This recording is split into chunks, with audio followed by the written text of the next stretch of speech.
હરે કૃષ્ણ. આપણે મંગલાચરણ લઈ લઈશું. તો હું શ્લોક બોલીશ ને તમે અનુવાદ લઈ લેજો. પાયલ માતાજી. હરે કૃષ્ણ. હા. ઓમ અજ્ઞાનતિમિરાંધસ્ય જ્ઞાનાંજનશલાકય ચક્ષુરુન્મિલિतं येन તસ્मै શ્રી ગુરુવે નમઃ. હે ઘોર અજ્ઞાન રૂપી અંધકારમાં જન્મ્યો હતો અને મારા આધ્યાત્મિક ગુરુએ જ્ઞાન રૂપી પ્રકાશ વડે મારી આંખો ઉગાડી. હું તેમને સાદર નમસ્કાર કરું છું. શ્રી ચૈતન્ય મનોભીષ્ટમ સ્થાપિતમ येन ભૂતલે સ્વયં રૂપઃ કદા મહ્યમ દદાતિ સ્વપદાંતિકમ. જેમણે આ ભૌતિક જગતમાં ચૈતન્ય મહાપ્રભુની ઈચ્છા પૂર્ણ કરવા માટે પ્રચાર કાર્યની સ્થાપના કરી છે એવા શ્રી રૂપ ગૌસ્વામી પ્રભુ આ પાદને મને ક્યારે તેમના ચરણ કમળમાં આશ્રય આપશે. વંદેહમ શ્રી ગુરુઃ શ્રીયુત પદકમલમ શ્રી ગુરું વૈષ્ણવાંશ્ચ શ્રી રૂપમ સાગ્રજાતમ સહગણા રઘુનાથાન્વિતમ તમ સજીવમ સાદ્વૈતમ સાવધૂતમ પરિજન સહિતમ કૃષ્ણ ચૈતન્ય દેવમ શ્રી રાધા કૃષ્ણ પાદાન સહગણા લલિતા શ્રી વિશાખાન્વિતાંશ્ચ. હું મારા આધ્યાત્મિક ગુરુના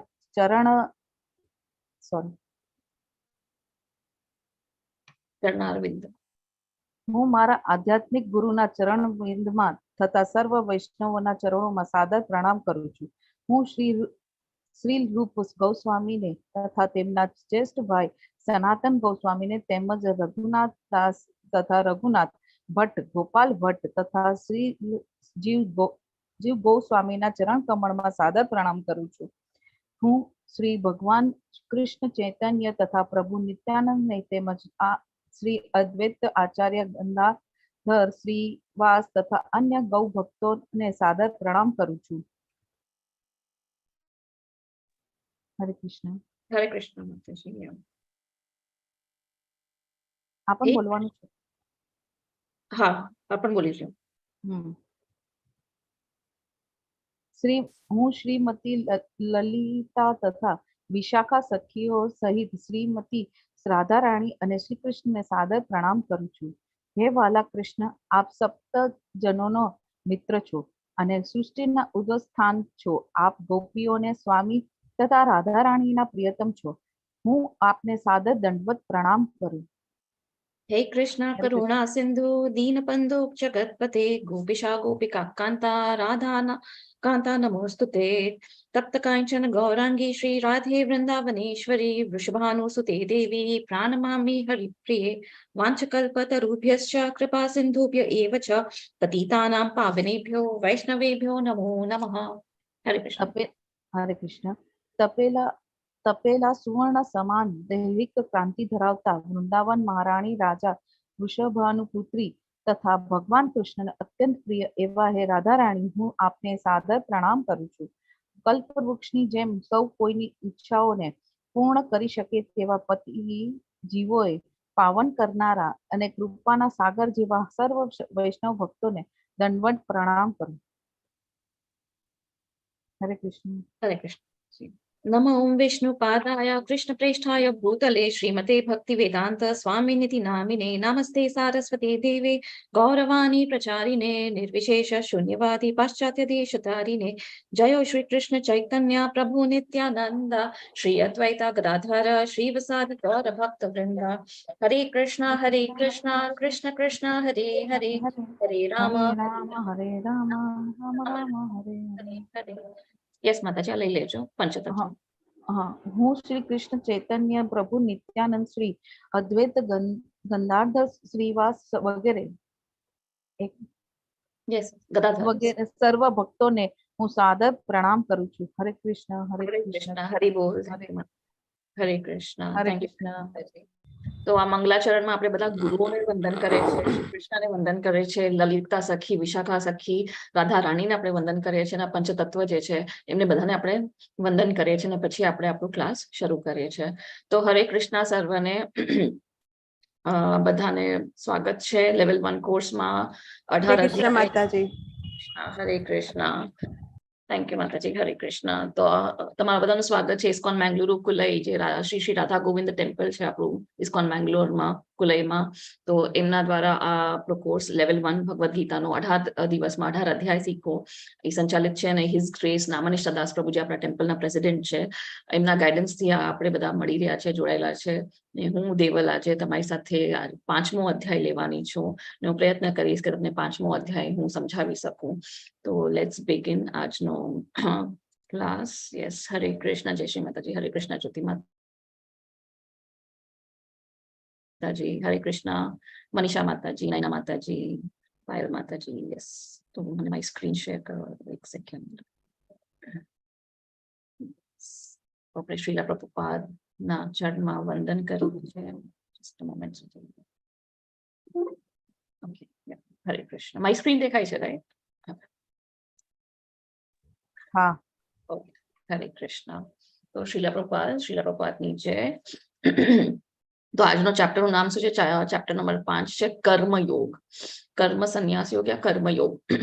તો કૃષ્ણ કોન્શિયસના એમાં કર્મ. તો આપણે પેલા ફર્સ્ટ ચેપ્ટરમાં આપણે શું જોયું? તો અર્જુનનો વિષાદ. અચ્છા, કોઈને યાદ છે ચેપ્ટર 1, ચેપ્ટર 2, ચેપ્ટર 3, ચેપ્ટર 4?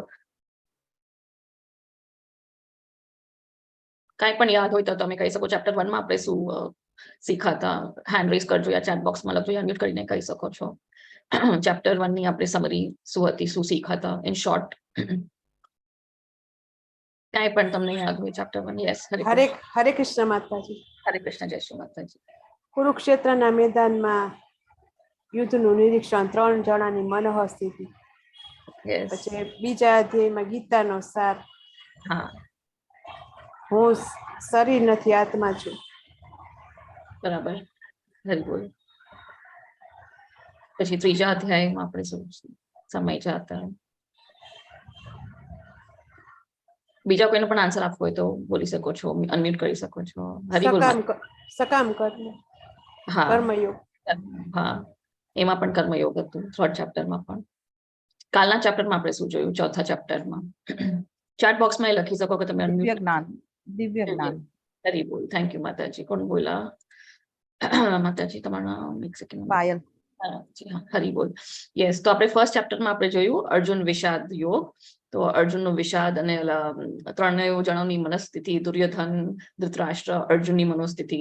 પછી અર્જુનના 5 કારણો લડવાના, નહીં યુદ્ધ ના કરવાના 5 કારણો. પછી બીજામાં આપણે જોયું ગીતાનો સાર, આપણે આત્મા છે, શરીર નથી, અને 5 કારણોના જે જવાબ આપે છે ભગવાન, એ આપણે સેકન્ડ ચેપ્ટરમાં જોયું. 3rd ચેપ્ટરમાં આપણે જોઈએ છે કર્મયોગ. અને કાલના ચેપ્ટરમાં આપણે જોયું દિવ્ય જ્ઞાન. તો 3rd અને 4th ચેપ્ટરમાં એટલે ભગવાન શું કહે છે કે તમે જ્ઞાન લ્યો. 4th ચેપ્ટરનું જે જ્ઞાન છે એ લઈને તમે 3rd ચેપ્ટરનું કર્મ કરો. તો એનું મિક્સ થઈને આપણને આજનો ચેપ્ટર છે કર્મયોગ, 5મો ચેપ્ટર કર્મ સંન્યાસ યોગ. તો આપણે આજે આગળ વધીએ. તો હવે ઇન શોર્ટ ફટાફટ પાછી 5મા ચેપ્ટરની ઝાંકી આપણે લઈ લઈએ કે આજના ચેપ્ટરમાં આપણે શું સમજવાના છે. તો અહીંયા પાછું અર્જુનને મૂંઝવણ થવાની છે. કેમ થવાની છે? ગઈકાલના લાસ્ટ 2 શ્લોકા છે એ જે રહી ગયા હતા, આઈ થિંક સ્લાઇડ નહોતી, તો હું આજે તમને સમજાવીશ કે 2 શ્લોકામાં કૃષ્ણ ભગવાન શું કહે છે. એમાં પાછું અર્જુનને મૂંઝવણ થાય છે કે સંન્યાસ કરવું કે હવે કર્મયોગ કરવું. પાછી મૂંઝવણ છે એ આપણે જોશું. પછી કહે છે કે કર્મયોગ સૌથી આસાન છે સંન્યાસ કરતા. કર્મયોગ સંન્યાસ કરતા સરળ છે. એ આવશે 5મા સેકન્ડ શ્લોક અને 6ઠા શ્લોકના વચ્ચે. પછી નિષ્કામ કર્મ બંધનમાંથી મુક્ત કરે છે. એ આવશે 7મા શ્લોકથી 16મા શ્લોકમાં કે નિષ્કામ કર્મ શું છે અને બંધનમાંથી કેવી રીતે મુક્ત કરે છે. અને પછી જે મુક્તિ છે તો સર્વોચ્ચ પર ધ્યાન કેન્દ્રિત કરીને આપણને મુક્તિ મળે છે. સર્વોચ્ચ એટલે પરમ પુરુષોત્તમ જે ભગવાન છે, જે સુપ્રીમ છે. તો આપણે અગર એમાં ફોકસ કરીએ છીએ તો આપણને મુક્તિ મળે છે, લિબરેશન મળે છે. અને એ સૌથી સર્વોચ્ચ જ્ઞાન છે, એ સર્વ હાઈએસ્ટ આપણું ગોલ છે. તો એ આવે છે 17મા શ્લોકથી 29 શ્લોકમાં, 29મા શ્લોકમાં. તો હવે અર્જુનની મૂંઝવણ. તો અર્જુનની મૂંઝવણ કેમ થાય છે? તો હવે આપણે જોઈએ. એક સેકન્ડ. હા, તો અહીંયા કહે છે અર્જુન ઉવાચ. અચ્છા, તમે પ્લીઝ હેન્ડ રેઝ કરી રાખજો અનુવાદ વાંચવા માટે. અર્જુન ઉવાચ સંન્યાસમ કર્મણામ કૃષ્ણ પુનર્યોગમ ચ શંસસી યત શ્રેય ઇતયોરેકમ તન્મે બ્રૂહિ સુનિશ્ચિતમ. યસ જ્યોતિ માતાજી. હરે કૃષ્ણ.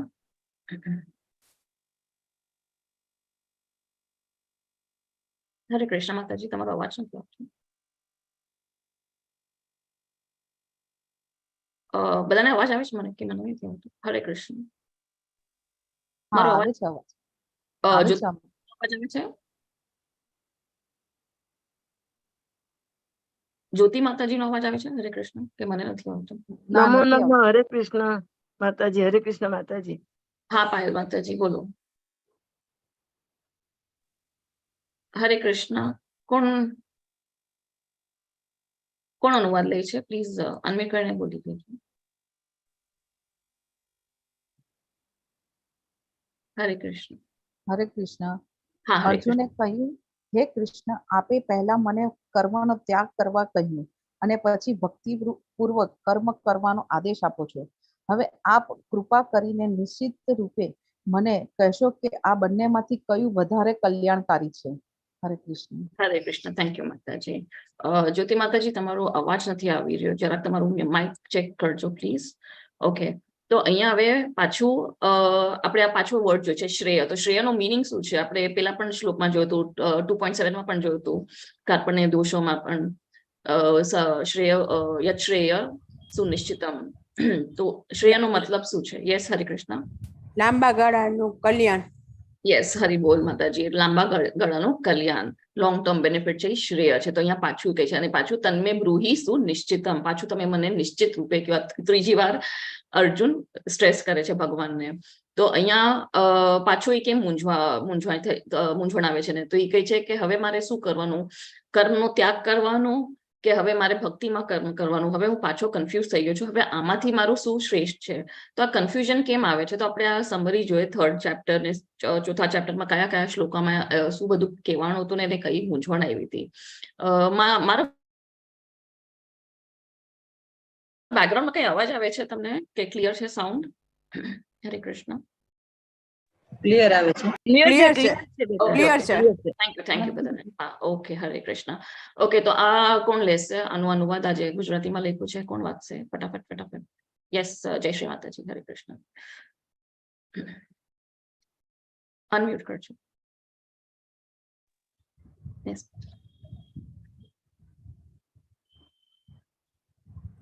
શુષ્ક માનસિક અટકળો કરતા અર્જુનની ગેરસમજ ને માતાજી, એ જ વાંચવાનું છે ને? યસ હા, અર્જુનની ગેરસમજ. આજે બધા પોઈન્ટ્સ શુષ્ક માનસિક અટકળો કરતા ભક્તિમય સેવા શ્રેષ્ઠ.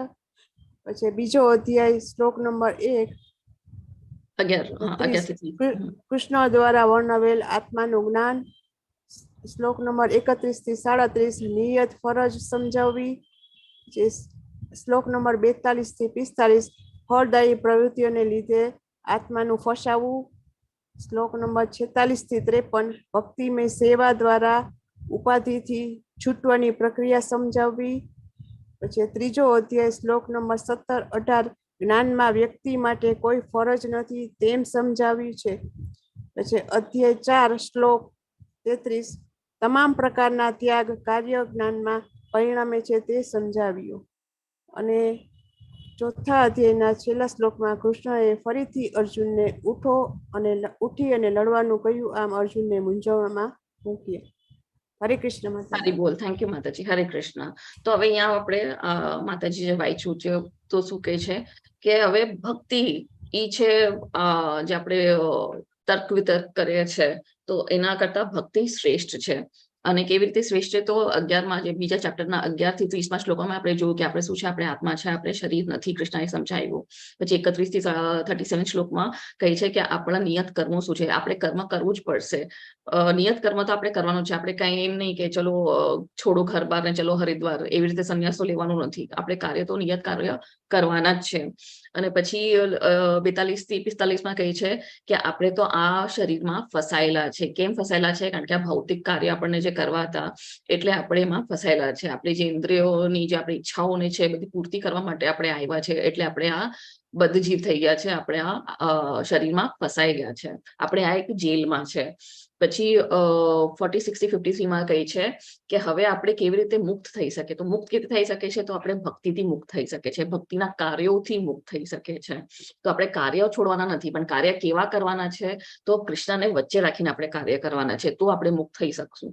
પછી ચેપ્ટર 3 શું આવે છે? 17 થી 18 માં કહે છે કે જે કાર્ય જ્ઞાનમાં કરે છે, જે ભગવાનના જ્ઞાનમાં કરે છે, જે શાસ્ત્રોના જ્ઞાનથી કરે છે અને ભગવાન માટે કરે છે, તો એ કાર્ય પણ કાર્ય જેવા લાગતા નથી. એમને એ જે વ્યક્તિ છે એ મુક્ત હોય છે, એને કોઈ ડ્યુટી નથી લાગતી, કારણ કે એને કોઈ કર્મના બંધન નથી લાગતા, કારણ કે એ અકર્મ હોય છે.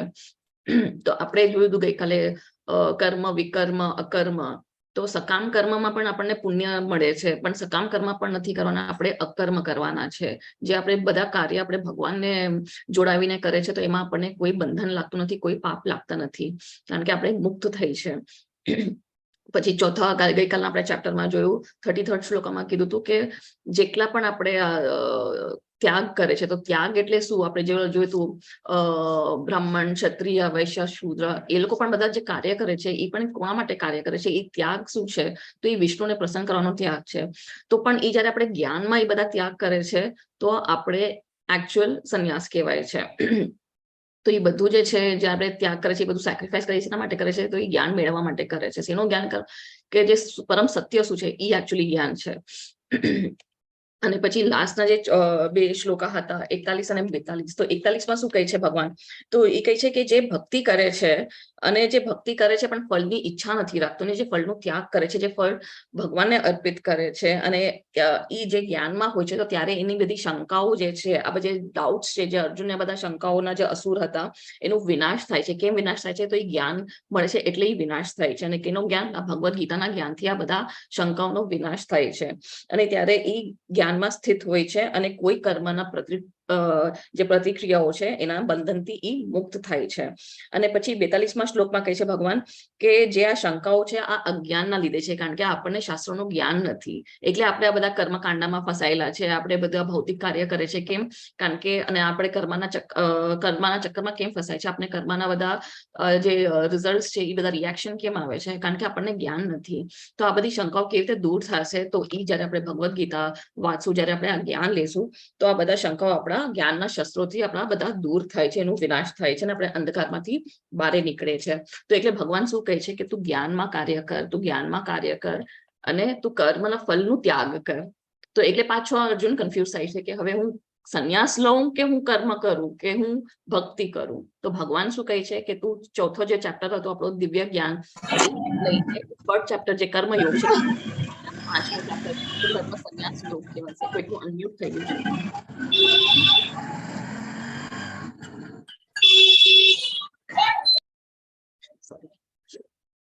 હા, તો હવે તમે મને જવાબ આપો કે કયું સારું છે, કર્મ સંન્યાસ કે કર્મયોગ? હવે કર્મ સંન્યાસ કે કર્મયોગ કયું શ્રેષ્ઠ છે? અહીંયા જે છે બાબા કર્મયોગ. હરિબોલ, કર્મયોગ. હરિબોલ. કર્મયોગ. કર્મયોગ. કેમ કર્મયોગ કર્મયોગ. શ્રેષ્ઠ? કારણ કે સંન્યાસ થઈને એક જગ્યાએ બેસો, એના કરતા કર્મ જે કરીએ એ ભગવાન સુધી પહોંચાડે, કૃષ્ણ ભગવાન સુધી. અચ્છા, તો કર્મયોગ એટલે શું? એટલે સંસારમાં રહીને બી સારા કર્મ કરો, એ કર્મયોગ. અચ્છા. અને કૃષ્ણને સેન્ટરમાં રાખીને જે કઈ કર્મ કરવામાં આવે એ કર્મયોગ. હરિબોલ, હરિબોલ. થેન્ક યુ માતાજી, થેન્ક યુ પ્રીતિ માતાજી, જય શ્રી માતાજી. યસ. તો કર્મયોગ એટલે શું છે? તો આપણે ભગવાન સાથે જોડાવું, એને આપણે યોગ કહે છે.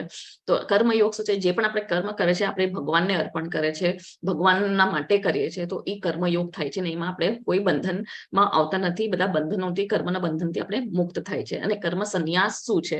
તો જે કર્મનો આપણે સંન્યાસ કરે છે, જે કાર્યનો આપણે સંન્યાસ ત્યાગ કરે છે, કે મારે હવે કાર્ય નથી કરવું, નહીં તો મને હું બંધનમાં આવી જઈશ, મારા પાપ થઈ જશે, પુણ્ય થઈ જશે, તો આ બધા ચક્કરમાં મને ફસવું નથી. હું બધું બસ ઘર બાર છોડીને હું હરિદ્વાર વયો જાઉં છું, મને પતિ પત્ની એના બધા ચક્કરમાં ફસવું નથી, એટલે હું સંન્યાસ લઈને હું હિમાલય પર્વતમાં જાઉં છું, હું ગુફામાં જાઉં છું. પણ એનાથી આપણને ભગવાન મળતા નથી. કેમ? કારણ કે આપણે ભગવાનનું ધ્યાન નથી કરતા, આપણે ખાલી કાર્યનું ત્યાગ કરે છે. પણ કર્મયોગ શું છે? આપણે કર્મ કરે છે પણ ભગવાનના ધ્યાનમાં આપણે કરે છે, ભગવાન માટે કરે છે, એટલે કર્મયોગ શ્રેષ્ઠ છે. તો અહીંયા જે બે પિક્ચર છે, તો અહીંયા સંન્યાસી બાબા છે. હવે કોઈ કોઈ જાતું પણ હશે કે આપણે બ્રહ્મનમાં હું મેડિટેશન કરું તો એ બ્રહ્મન સુધી પહોંચી પણ જાય. પણ બ્રહ્મન આપણે જો 3 તબક્કા જોયા હતા, બ્રહ્મન, પરમાત્મા અને ભગવાન. બ્રહ્મન સુધી પણ પહોંચો તો એ પણ એક મુક્તિ છે. 5 જાતની મુક્તિ છે, આપણે આગળ જોશું. તો એ એક મુક્તિ છે, પણ એમાંથી પણ તમે પાછા નીચે આવી શકો. કેમ? કારણ કે એ મુક્તિમાં પણ તમને ભગવાન સાથે જે આપણે રિલેશન બનાવવાનું છે, જે એન્ગેજમેન્ટ છે, જે આપણે સેવા છે, એ નથી થતી. તો એમાંથી પણ હવે તમે એક વિચારો, તમે એક રૂમમાં બેસી ગયા છો અને 10 મિનિટ, 15 મિનિટ, 1 કલાક, 2 કલાક, 3 કલાક કાંઈ વિચારતા નથી, આમ બેઠા બેઠા બેઠા છો. કેટલી વાર સુધી તમે એવી રીતે ખાલી બેઠા રહેશો? કેટલી વાર સુધી તમે ખાલી બેઠા રહેશો? તો ક્યાંક તો તમને તમારા જે ઇન્દ્રિય છે, ક્યાંક તો તમને એન્ગેજમેન્ટ જોઈએ છે, ક્યાંક તો એક રિલેશન જોઈએ છે. તો જેમ ભરત મહારાજની એક સ્ટોરી આવશે આગળ. તો આપણે કાંઈક એન્ગેજમેન્ટ જોઈએ છે, તો આપણે એન્ગેજ કેવી રીતે કરવાનું છે? આપણે આપણા ઇન્દ્રિયોથી કેવી રીતે એન્ગેજ કરવાનું છે? તો જ્યારે આપણે ભગવાન માટે કાર્ય કરે છે તો આપણે ઇન્દ્રિયોને પણ આપણે એન્ગેજ થાય છે. આપણે આખું શરીર, મન, બુદ્ધિ બધું આપણે ભગવાન માટે ચલાવે છે. તો ત્યારે આપણે ભગવાન પાસે પહોંચી શકીએ છીએ. પણ ખાલી ખાલી બેઠા બેઠા આપણને ભગવાન મળવાના નથી.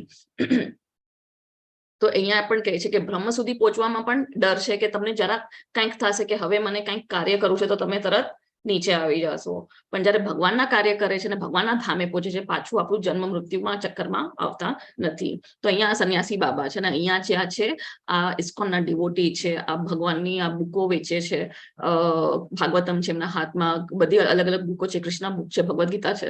તો આ જ્યારે આપણે વેચીએ છીએ તો કંઈક પોતાના પૈસા માટે નથી, પોતાને કમાવા માટે નથી કરતા, પણ ભગવાનનું જ્ઞાન, એમને પણ સુકૃતિ મળશે ને સામે જે બુક લે છે એને પણ સુકૃતિ મળશે, અને એ ભગવાનના જ જ્ઞાનનો પ્રચાર કરે છે. તો એ કર્મયોગ કહેવાય છે.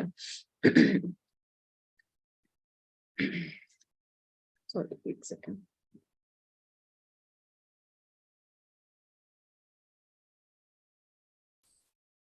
તો આપણે અહીંયા હવે આગળ જોઈએ. ચલો.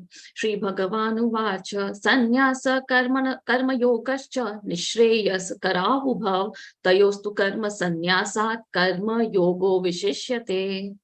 યસ મનીષા માતાજી, હરે કૃષ્ણ. હરે કૃષ્ણ.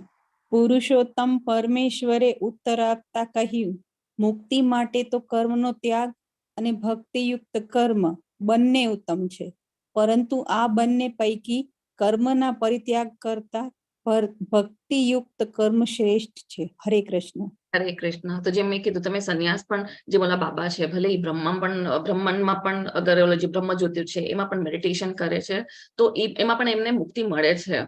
પણ કર્મનો ત્યાગ કરવા કરતા ભક્તિમાં જે કર્મ કરે છે તો એ સર્વશ્રેષ્ઠ. અહીંયા પોતે ભગવાન આ બીજા શ્લોકમાં કહે છે કે ભગવાનની ભક્તિ કરવામાં જે તું કાર્ય કરે છે તો એમાં એ સર્વશ્રેષ્ઠ છે.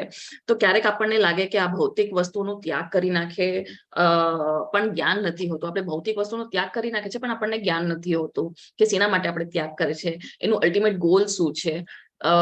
ખાલી વસ્તુનો ત્યાગ કરવાથી આપણે સંન્યાસી બની જાય છે તો ના. કેમ? કારણ કે શાસ્ત્રોનું જ્ઞાન નથી કે આપણે ત્યાગ શેના માટે કરવાનો છે, તો એનો ફાયદો શું છે. તો એનો કઈ આધ્યાત્મિક ફાયદો મળવાનો નથી. ખાલી બધું કામ મૂકીને હું બસ એક સાઈડમાં બેસી જાઉં તો એનો કઈ મતલબ નથી. એના મારી કઈ ક્લેન્ઝિંગ થવાની છે, કઈ મારું પ્યુરિફિકેશન થવાનું છે, તો એ આપણું આધ્યાત્મિક જર્ની આગળ વધવાની નથી. પણ જ્યારે જ્ઞાનમાં આપણે ત્યાગ કરે છે, જ્ઞાનમાં આપણે કૃષ્ણની ભક્તિમાં આપણે જ્યારે ત્યાગ કરે છે તો એ આપણે ઉચ્ચ સ્ટેજમાં આવે છે, આપણે ગુણાતીત સ્ટેજમાં આવે છે. તો અહીંયા આપણે જોઈએ છે પ્રભુપાદનું પિક્ચર છે. તો પ્રભુપાદ શું કરે છે, તો એમને તો સંન્યાસ લીધું છે, પણ શેના માટે સંન્યાસ લીધું છે, તો એ ભક્તિ કરવા માટે સંન્યાસ લીધું છે, ભગવાનનું પ્રચાર કરવા માટે, એમનું હરિનામનું સ્પ્રેડ કરવા માટે.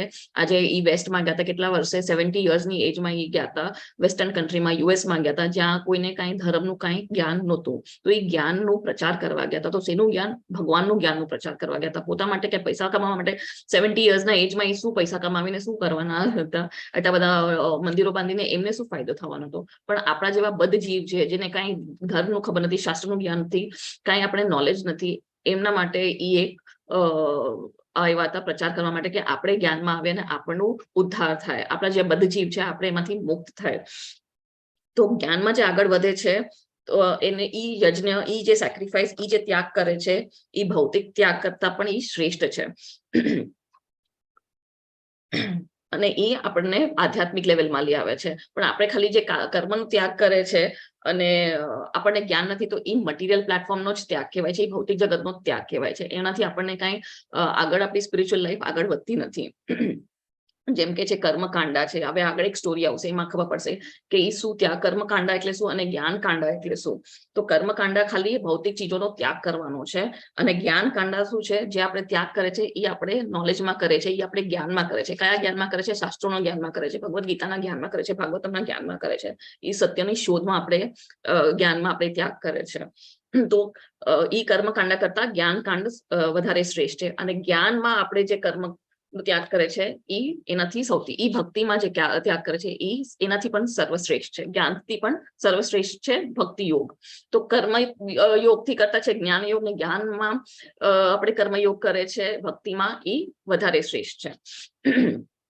હોપ તમે કન્ફ્યુઝ ના થતો, કઈ પણ ક્વેશ્ચન હોય તો તમે યાદ રાખજો, નોટ ડાઉન કરજો, આપણે લાસ્ટમાં લેશું. તો હવે અહીંયા આવ્યું છે કે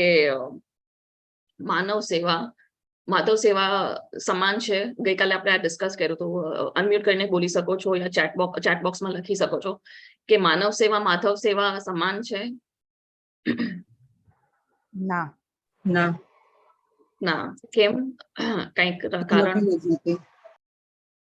જી માતાજી.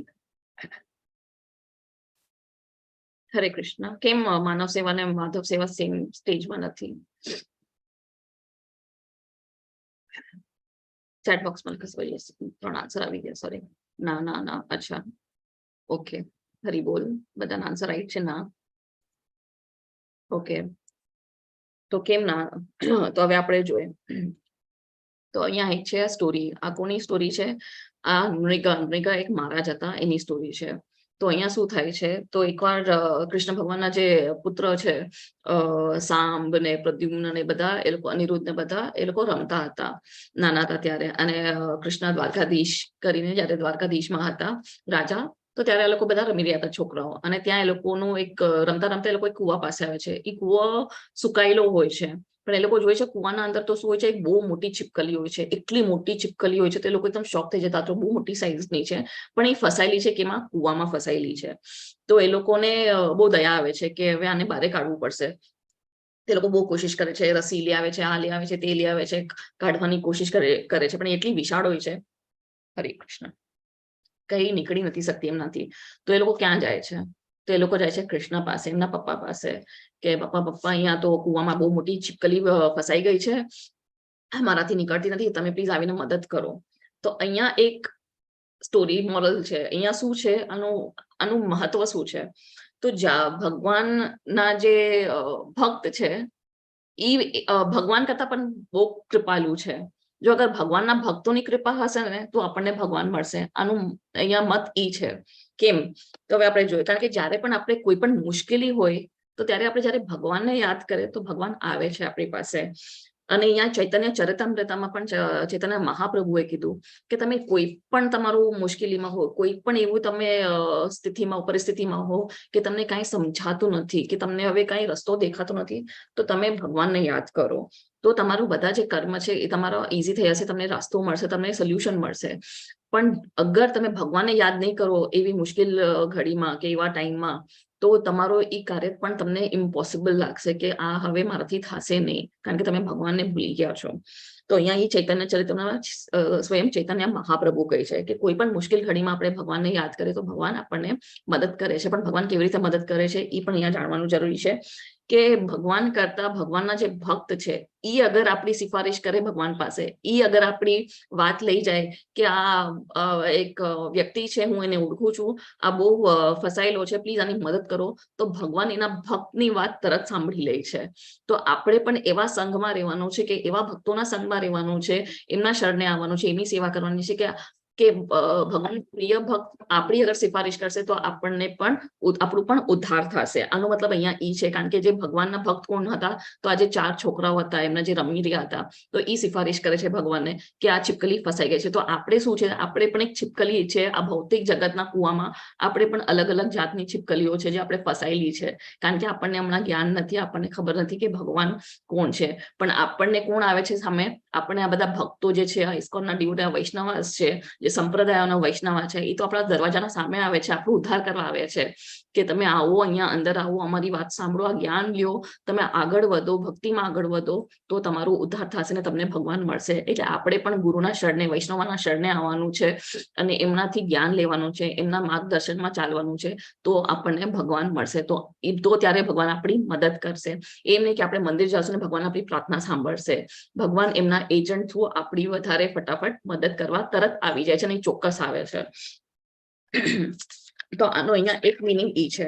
તો અને એટલે કહે છે કે તસ્માદ ગુરુમુખ. તસ્માદ ગુરુમુખ એટલે શું કે ગુરુ અને વૈષ્ણવના શરણ જયારે આપણે જાય છે, કારણ ઈ કૃષ્ણને પ્રિય છે. કૃષ્ણના પ્રિય કોણ છે? એ બધા એમના જે ભક્તો છે એ પ્રિય છે. ભક્તો સી મેં સખા ચેતી. તો એ ભગવાન પોતે કહે છે કે ભક્ત મારા પ્રિય હોય છે. અને કૃષ્ણ એટલે કૃષ્ણ ભક્તોથી પ્રેમ કરે છે, ભક્તો એમના પ્રિય છે, સૌથી વધારે એમના સાથે જોડાયેલા હોય છે. તો એટલે જયારે આપણે ભક્તોના જ શરણાગતમાં જાય છે, ભક્તોની શરણ લે છે, આપણે સેવા કરે છે, ભગવાનની સેવા થાય છે, ગુરુની સેવા કરે છે, તો ભગવાનની સેવા કહેવાય છે. માનવ સેવા માધવ સેવા નથી, પણ ગુરુની સેવા એકચ્યુઅલી માધવ સેવા હોય છે. તો હરે કૃષ્ણ. ક્વિક નો અનમ્યુટ. आपका पेपर ब्रेक ट्रेन है ना, उसमें थोड़ा सा काम करना. હરે કૃષ્ણ.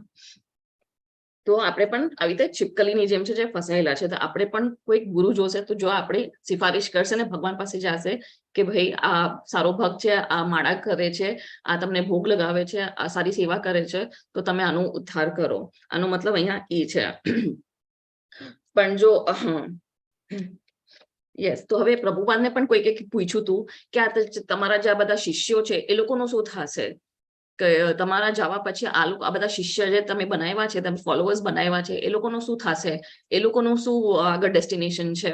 તો પ્રભુપાદ શું એવો જવાબ આપે છે કે મારા શિષ્ય જે મારા શરણે આવ્યા છે, જે મારી જે ઇન્સ્ટ્રક્શન છે એ ફોલો કરશે, જે માળા કરશે, 16 માળા કરશે, અને જે આ 4 રેગ્યુલેટિવ પ્રિન્સિપલ મેં જે કીધા છે કે નોનવેજ નહીં ખાવું, દારૂ નહીં પીવાનું, કોઈ આ બધી વ્યસનો નહીં હોય, જે મીટ નહીં ખાય, જે નોનવેજ નહીં ખાય, જે ગેમ્બલિંગ નહીં કરે અને જે ગેર સંબંધ નહીં રાખે, તો આ જે 4 ફોલો કરશે અને જે 16 માળા કરશે, હું બધાને પોતે સ્વયં આવીને ગોલોક વૃંદાવન લઈ જઈશ.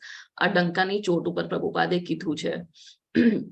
તો પ્રભુપાદ આવો જવાબ છે. કેમ? કારણ કે પ્રભુપાદના શરણે એમના શિષ્ય આવ્યા છે અને જે એમનું ફોલો કરશે, એમનું જ્ઞાન ફોલો કરશે, તો એ ગોલોક વૃંદાવન 100% જવાના છે. તો એવી રીતે જ આપણે પણ અગર ગુરુના શરણે જઈને દીક્ષા લઈએ છીએ, માળા કરીએ છીએ અને 4 રેગ્યુલેટિવ પ્રિન્સિપલ ફોલો કરીએ છીએ, તો આપણને પણ ભગવાન ઇઝીલી મળી શકીએ છીએ. તો એટલે ભક્તોની કૃપા ભગવાનના કૃપા કરતા બહુ ઇમ્પોર્ટન્ટ છે કે ભક્તોની કૃપા હશે તો આપણને ભગવાનની કૃપા મળશે. આમાં એ લખેલું છે. તો છીપકલી પણ કેવી રીતે બહાર નીકળે છે કુવામાંથી? કારણ કે એમના જે ભક્ત છે, એમના જે પુત્ર છે, એ જઈને સિફારિશ કરે છે કે પપ્પા આવો અને આમની મદદ કરો. તો પછી કૃષ્ણ ભગવાન જાય છે કે એ જાય છે અને એ છીપકલીને આમ ઉપાડે છે અને બારે જમીન ઉપર રાખે છે. બસ ખાલી ભગવાનના એક સ્પર્શથી એ છીપકલીનું શું થાય છે? છીપકલી એક મસ્ત એકદમ સુંદર દેવતાના રૂપમાં આવી જાય છે અને બધા શોક થઈ જાય કે આ તો દેવતા બની ગયા. છીપકલી જે અડ્યું કૃષ્ણ ભગવાનને અને દેવતા બની ગયા. તો જયારે કૃષ્ણ ભગવાન આપણને અડશે, જયારે આપણે કૃષ્ણ ભક્તિમાં જાશું, જયારે આપણે કૃષ્ણનો પ્રેમ પાવશું, અને જયારે કૃષ્ણ આપણને અડે છે, તો આપણે પણ એક સ્પિરિચ્યુઅલ બોડીમાં આવશું, આપણે પણ એક આધ્યાત્મિક બોડીમાં આવશું. આ જે આપણું મટીરિયલ બોડી છે, જે આપણી ભૌતિક બોડી છે, જે છીપકલીની બોડી આપણને મળી છે અત્યારના, એ આપણી નષ્ટ થઈને આપણને એક સ્પિરિચ્યુઅલ બોડી મળશે, જે કઈ છે સચ્ચિદ આનંદ છે. સચ્ચિદ આનંદ એટલે આખી સનાતન, સત્ય એટલે સનાતન છે, ચિદ એટલે ફૂલ ઓફ નોલેજ, આખું જ્ઞાન, આખી જ્ઞાની છે આપણી આત્મા, અને આનંદિત છે, એકદમ આનંદિત છે, બ્લિસફુલ છે, સચ્ચિદ આનંદ, ભરપૂર આનંદ છે આપણી આત્મા. તો આપણી આત્મા એકચ્યુઅલી જ્ઞાની છે, સનાતન છે અને આનંદિત છે. પણ અત્યારના આપણે બદજીવ છે, આપણે માયાના અંદર છે અને આપણે ભૌતિક જગતમાં છે, એટલે આપણને આત્માનું અત્યારના જ્ઞાન નથી કે આપણી આત્મા કેવી છે. આપણે અત્યારના આપણું ખાલી શરીરનું ધ્યાન રાખી રહ્યા છે, શરીર માટે જીવી રહ્યા છે. પણ જયારે ભગવાનનો હાથ આપણને લાગશે, તો આપણે પણ એમના વૈકુંઠ ધામમાં આપણને એવી બોડી મળશે, સ્પિરિચ્યુઅલ બોડી મળશે, જે ફૂલ સચ્ચિદ આનંદ છે.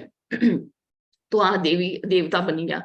હવે ભગવાનને તો બધું ખબર છે, એમને તો પાસ્ટ ખબર છે, પ્રેઝન્ટ ખબર છે, ફ્યુચરે ખબર છે કે શું થવાનું છે, પેલાનું શું હતું જન્મ, આપણે પેલાનો શું જન્મ લીધા છે, હમણાં આપણે શું કરી રહ્યા છે, અને પછી પણ આપણું શું જન્મ થવાનું છે, એ ભગવાનને બધું જ્ઞાત છે. તો ભગવાનને તો ખબર હશે કે આ છીપકલી કોણ છે, પણ તો પણ આપણને આ સ્ટોરીનું મહત્વ ખબર પડે એટલે ભગવાન એમને પૂછે છે કે તમે આ છીપકલીના રૂપમાં કેવી રીતે આવી ગયા, તમે કોણ છો? તો ત્યારે નૃગા બોલે છે. તો એ શું કહે છે? તો એ કહે છે કે હું તો મારા પાછલા જન્મમાં એક બહુ મોટો સમૃદ્ધ રાજા હતો, એટલો પૈસો હતો એ રાજા પાસે, એટલો પૈસો હતો. તો એ એમ કહે છે કે મારા પાસે બહુ પૈસા હતા ને મેં તો બહુ પુણ્ય કામ કર્યા હતા, મેં કર્મકાંડા જ કર્યા હતા, એટલા સરસ કર્મકાંડા કર્યા હતા, મેં એટલા દાન આપ્યા હતા, મેં આટલા બ્રાહ્મણોને દાન આપ્યા હતા. શેનું દાન આપ્યા હતા? ગૌદાન આપ્યું હતું. ગૌદાન સૌથી શ્રેષ્ઠ દાન કહેવાય છે. તો કે મેં તો એટલી ગાયો આપી હતી બ્રાહ્મણોને, ગરીબોને, એટલા બધા ઉપહાર આપ્યા હતા, મેં એટલા સરસ સરસ પુણ્ય કર્યા છે, મેં એટલા ગાયો આપી છે જેટલી રેત એટલે આપણે જેટલી માટી હોય, માટીમાં જે કણ હોય એટલી, આખી ધરતીમાં જેટલી માટી છે, જેટલી રેત છે, એટલી કણની મેં ગાયો આપી છે, જેટલી આસમાનમાં આકાશમાં જેટલા તારા છે એટલી મેં ગાયો આપી છે, જેટલા વરસાદમાં ટીપા છે પાણીના એટલી મેં ગાયો આપી છે. તો આચાર્ય જે લખે છે એ અહીંયા કહે છે, એનો મતલબ કે એને બહુ ગાયોનો દાન આપ્યો છે. તો એવી રીતે એ એક એક્ઝેજરેશન કહે છે. પણ અહીંયા પણ જે કર્મકાંડા કરે છે તો અહીંયા એનું એક ઘમંડ દેખાય છે એ મહારાજનું, કે એટલા સારા કાર્ય કરે. તો એમાં પણ લોકો આજકાલ આપણને પણ વિચાર આવે કે લોકો જયારે દાન કરે છે તો શેનું દાન કરે છે?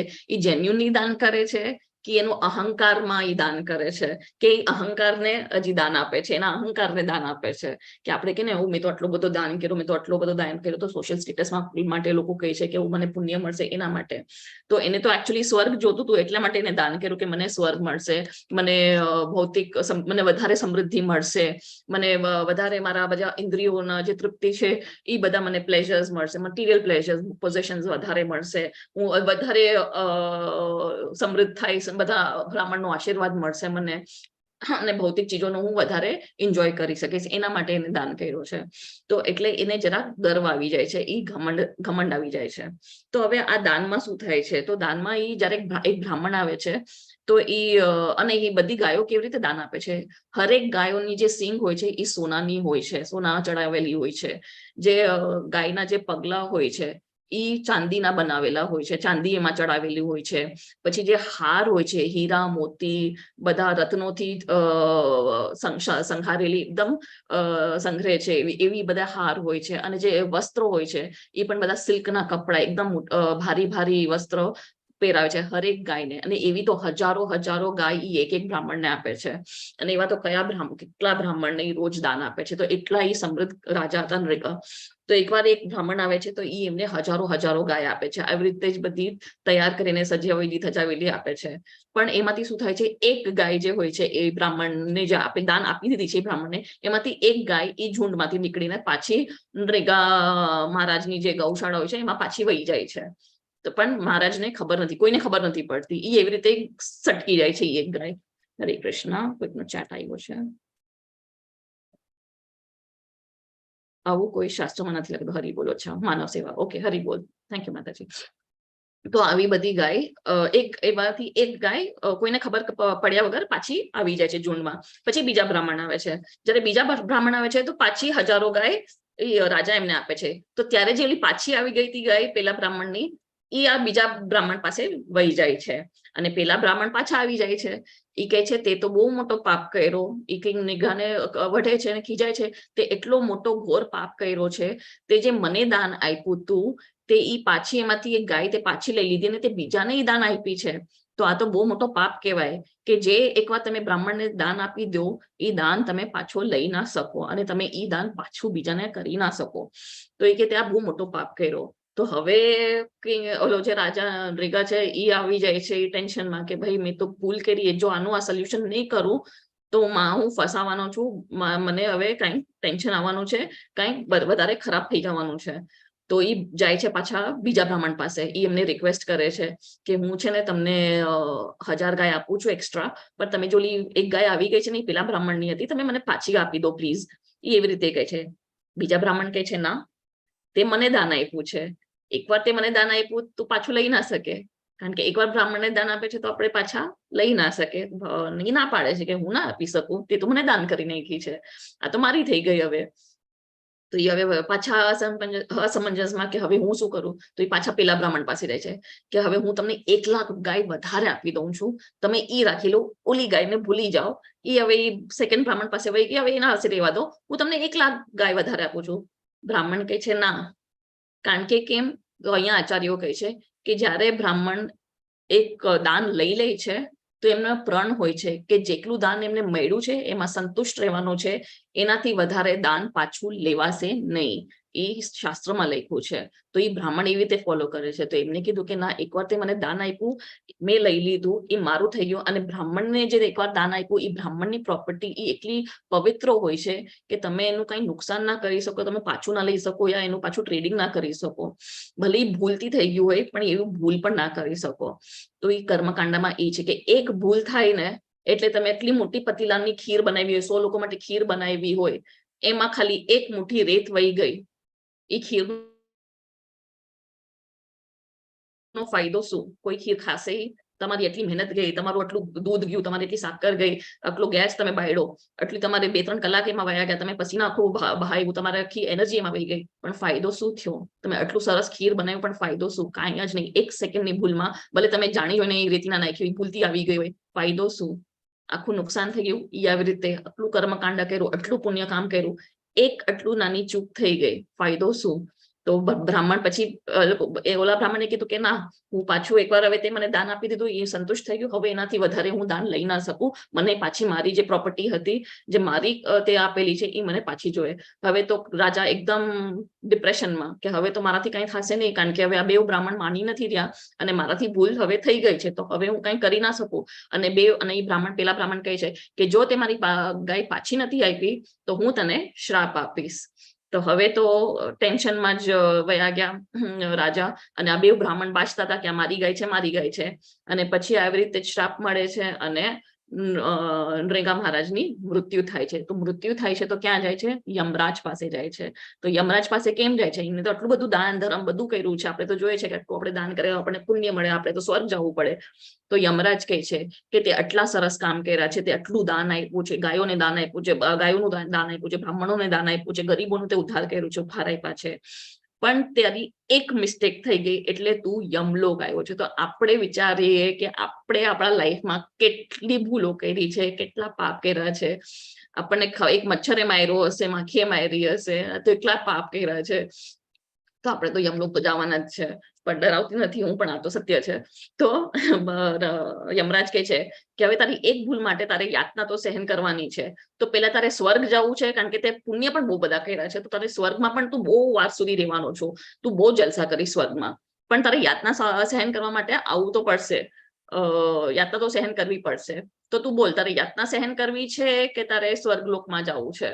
તો હવે શું જવાબ આપશે? કોઈને ખ્યાલ છે કે નહીં સ્વર્ગ જશે કે યમલોક જે યાતના સહન કરશે? ફર્સ્ટ એ પાપને ગરોળી ભોગવવા બની માટે, જશે, પાપને ભોગવવા માટે તૈયાર થશે. ગરોળી બની જાય છે, લખે છે. હા, કેમ પાપ ભોગવે છે પેલા?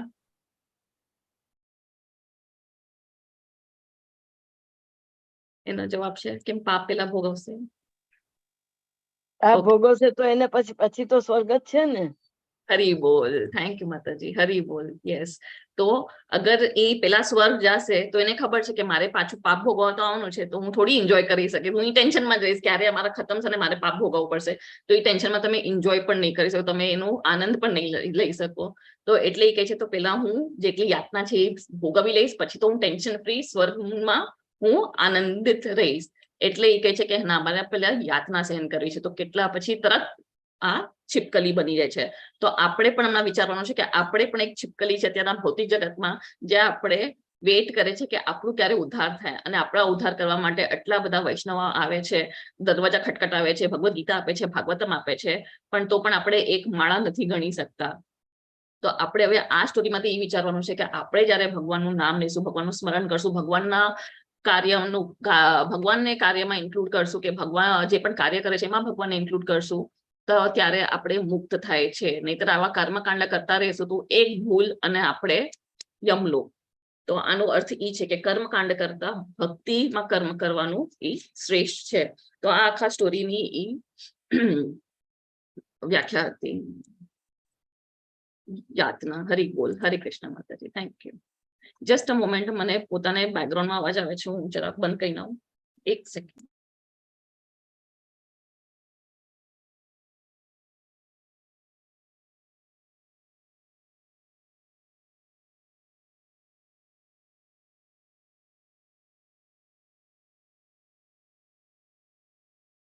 હરે કૃષ્ણ.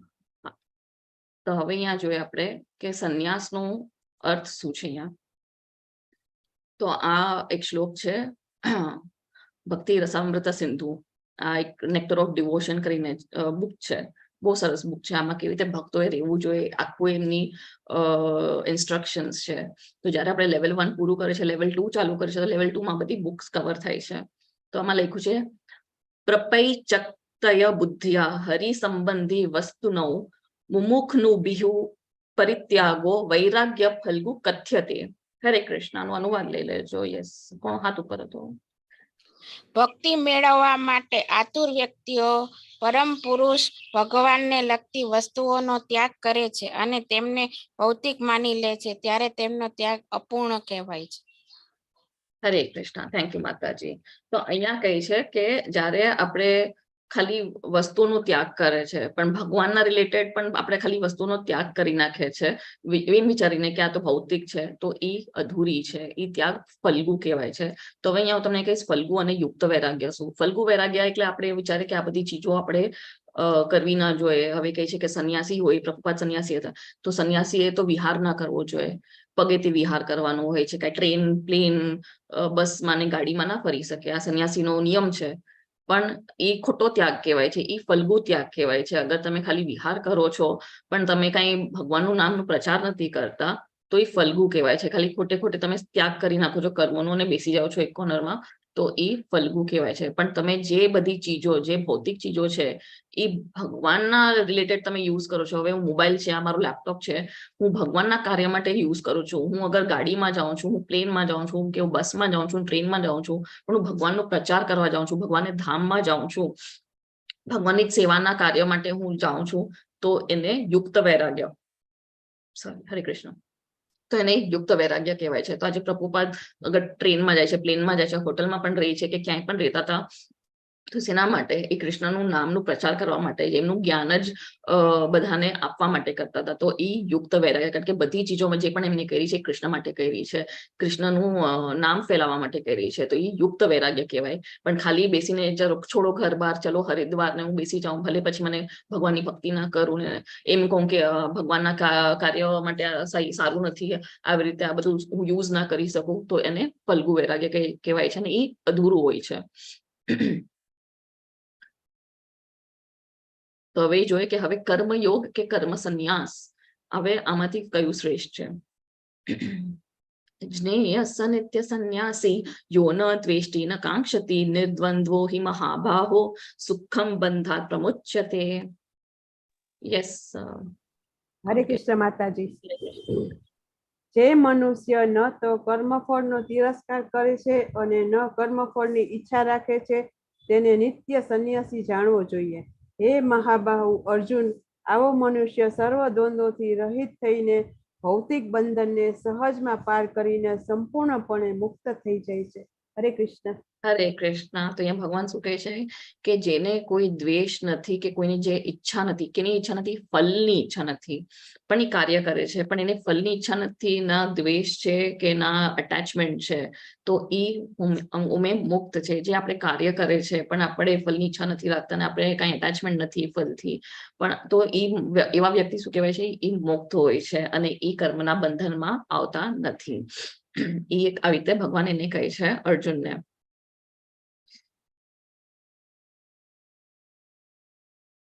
સંન્યાસસ્તુ મહાબાહો દુઃખમ માપ્તુમ યોગતઃ યોગયુક્ત મુનિર્બ્રહ્મ ન ચિરેણાધિગચ્છતિ. હરે કૃષ્ણ.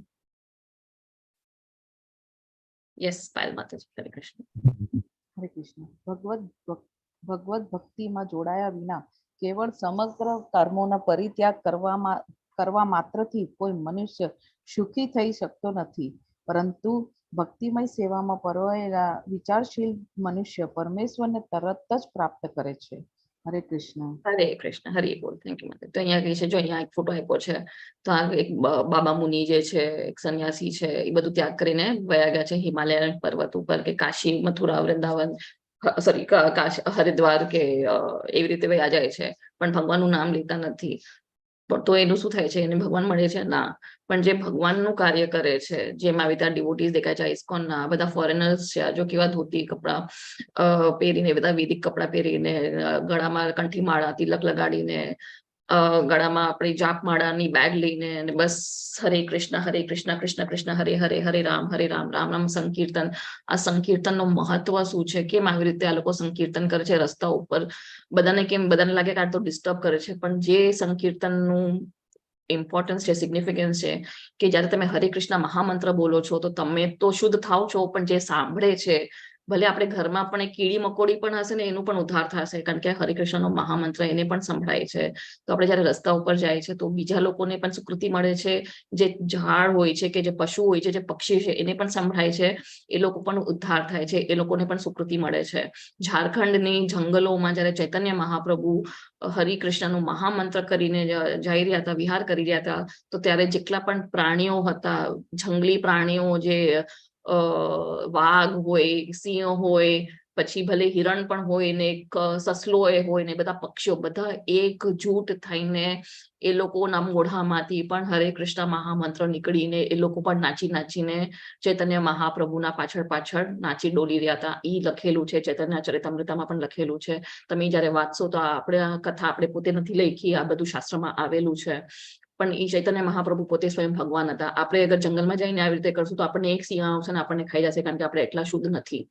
તો એટલું આ મહામંત્રનું એટલું આ પાવરફુલ છે કે લોકોને એટલી સુકૃતિ મળે છે.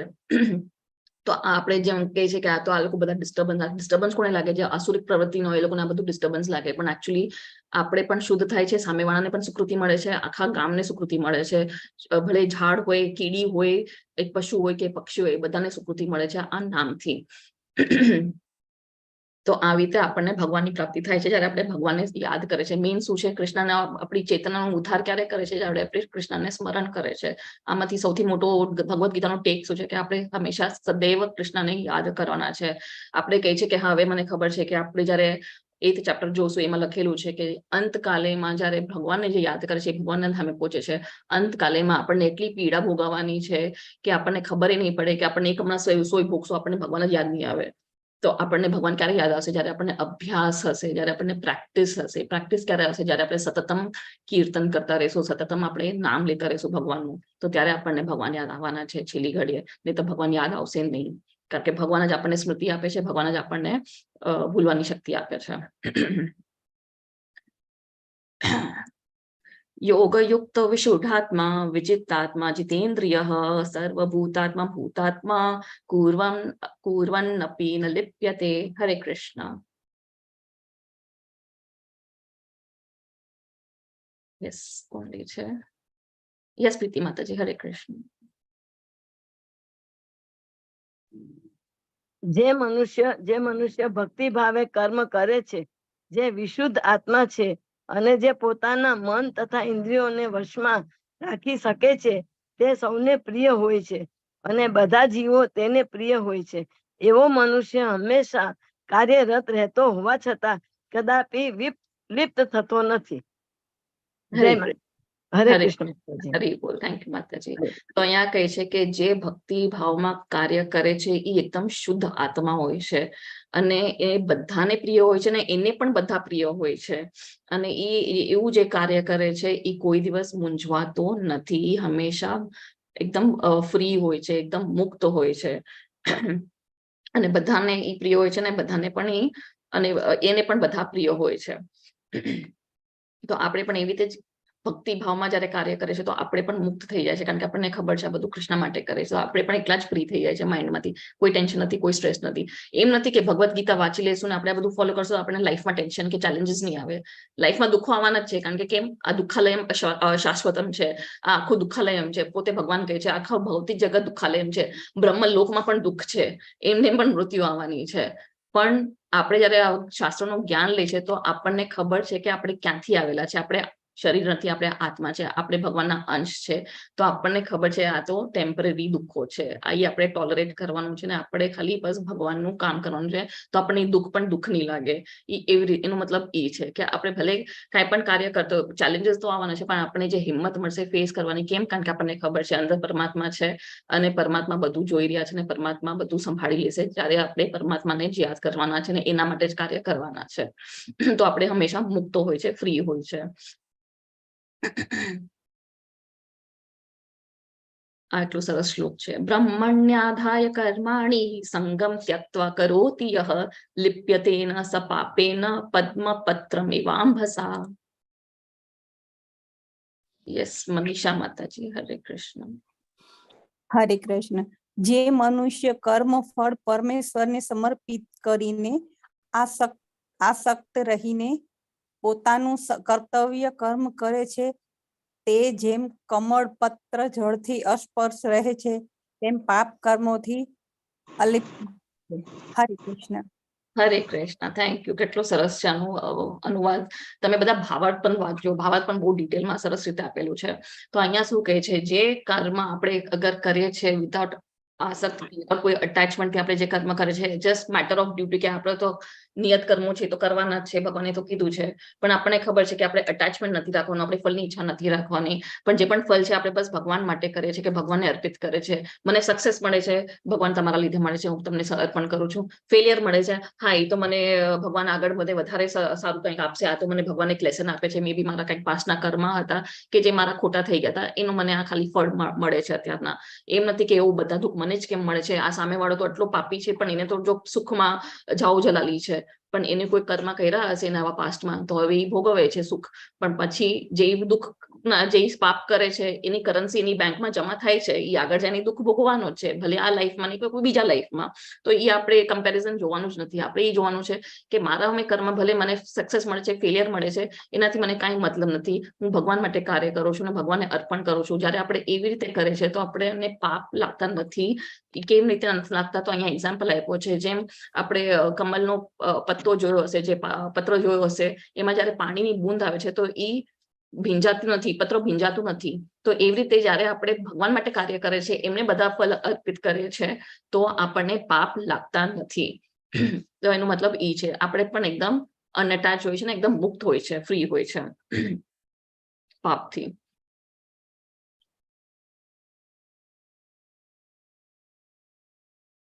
તો હવે અહીંયા લખ્યું છે, આ જગતમાં રહીને વ્યક્તિ પોતાની ફરજ કેવી રીતે નિભાવી શકે? બોલો, કોઈ પણ એક્ઝામ્પલ તમે આપી શકો છો. અનમ્યુટ કરો યા ચેટ બોક્સમાં લખો. મંત્ર જાપ કરીને. મંત્ર જાપ કરીને. હરી બોલ. યસ. પણ આપણે નિભાવવાની છે આપણી ડ્યુટી. તો આપણે ડ્યુટી કેવી રીતે નિભાવશું? કોઈ પણ એક્ઝામ્પલ, તમે લાઈફની રોજનું તમે કંઈક કામ કરતા હો છો તો એમાં તમે કૃષ્ણને કેવી રીતે તમે જોડી શકો છો? રસોઈ કરીએ ત્યારે રસોઈ કરતા કરતા હા, રસોઈ કરતા કરતા શું કરવાનું છે માતાજી? ભગવાનનું નામ લેતા ભગવાનનું જવાનું. નામ લેવાનું. અચ્છા, ઓકે. બીજા કોઈને કઈ બીજા એક્ઝામ્પલ આપવા છે? હરે કૃષ્ણ. હરી બોલ. સરસ આન્સર છે. ભગવાનનું અને નામ. જમતા પહેલા થાળીમાંથી થોડું ભોજન કાઢી લઈએ બધું, તો બી અર્પણ કર્યું કહેવાય. હરી બોલ. યે. તો આપણે જયારે રસોઈ કરીએ છીએ તો એક તો સરસ વાત છે કે આપણે હરિનું નામ લેતા લેતા મહામંત્ર બોલતા બોલતા આપણે રસોઈ બનાવે. પણ જયારે આપણે ભોગ અર્પણ કરે છે પેલા કૃષ્ણને, પછી આપણે થાળી ભોગ જયારે પ્રસાદ બની જાય છે ને આપણે મિક્સ કરીને પછી ખાય છે, તો એ આપણા સેવા થાય છે. પછી કોઈ જોબ કરતો હોય તો એ કેવી રીતે ડ્યુટી કરી શકે? આપણે તો પૈસા તો કમાવાના છે, એમ નથી કે પૈસા વગર આપણે જીવન જીવાશે. પણ જયારે આપણે જોબ કરે છે તો આપણું કેવી રીતે અકર્મ થાય છે? કોઈ બારે આપણે હસબન્ડ હોય. કૃષ્ણ ભક્તિમાં આપીને. હરી બોલ. હરે કૃષ્ણ. યસ માતાજી. તો આપણે જયારે જે પૈસા કમાવે છે તો જયારે આપણે કૃષ્ણ ભક્તિમાં દાન આપે છે, આપણે ઇસ્કોનમાં દાન આપે છે, આપણે હવેલીમાં આપે છે, આપણે ભગવદ્ ગીતા લઈએ છીએ, આપણે ભગવદ્ ગીતા વેચીએ છીએ, મહામંત્રનો જાપ આપણે કરીએ છીએ, તો આપણે જયારે ટ્રાવેલ પણ કરતા હોય જોબ માટે ત્યારે આપણે હરિનામ આપણે માળા કરતા હોય. યસ હરે કૃષ્ણ. રસ્તામાં જતા આવતા બી ટાઈમ હોય ત્યારે જાપ કરે. યસ જાપ કરે છે, અને જે આપણે પૈસા કમાઈએ છીએ આપણે ભક્તિમાં નાખીએ છીએ તો આપણા કર્મ થાય છે. તો આપણી ડ્યુટી તો આપણે કરીએ જ છે, પણ આવી રીતે આપણો કર્મ યોગ પણ થાય છે. તો હવે અહીંયા આપણે આ શ્લોક જોશું. કાયેન મનસા બુદ્ધ્યા કેવલેન્દ્રિયેરપી યોગિનઃ કર્મ કુર્વન્તિ સંગમ ત્યક્ત્વાત્મ શુદ્ધયે. યસ, અલકા માતાજીનો પણ હાથ ઊંચો હતો. હરે કૃષ્ણ. યોગીજનો અનાસક્ત થઈને શરીર, મન, બુદ્ધિ અને ઇન્દ્રિયો દ્વારા પણ કેવળ આત્મશુદ્ધિના હેતુ માટે કર્મ કરે છે. હરે કૃષ્ણ. હરે કૃષ્ણ.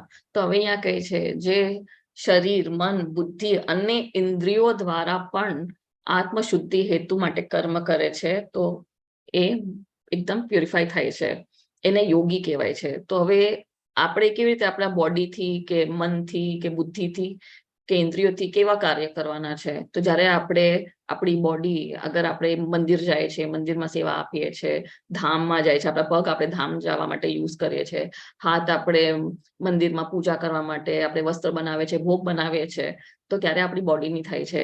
પછી મનમાં જ્યારે માળા જાપ કરે છે તો આપણે મનના શુદ્ધિ માટે માળા જાપ કરે છે, ભગવાનને મનમાં આપણે બેસાડવા માટે, કે ભગવાનને યાદ કરવા માટે એકદમ મનથી આપણે જ્યારે માળા કરે છે તો એ આપણે મનનું યુઝ કરે છે.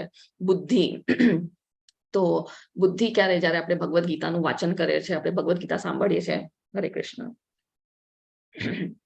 ભગવદ્ ગીતા સાંભળીએ છીએ, ભાગવતમ સાંભળીએ છીએ, શ્લોક આપણે કંઠસ્થ કરીએ છીએ, આપણે નોટ્સ બનાવી રહ્યા છે, તમે અત્યારના સાંભળી રહ્યા છો, હું અત્યારના બોલી રહી છું, તો આપણે આ બુદ્ધિ વાપરી રહ્યા છે.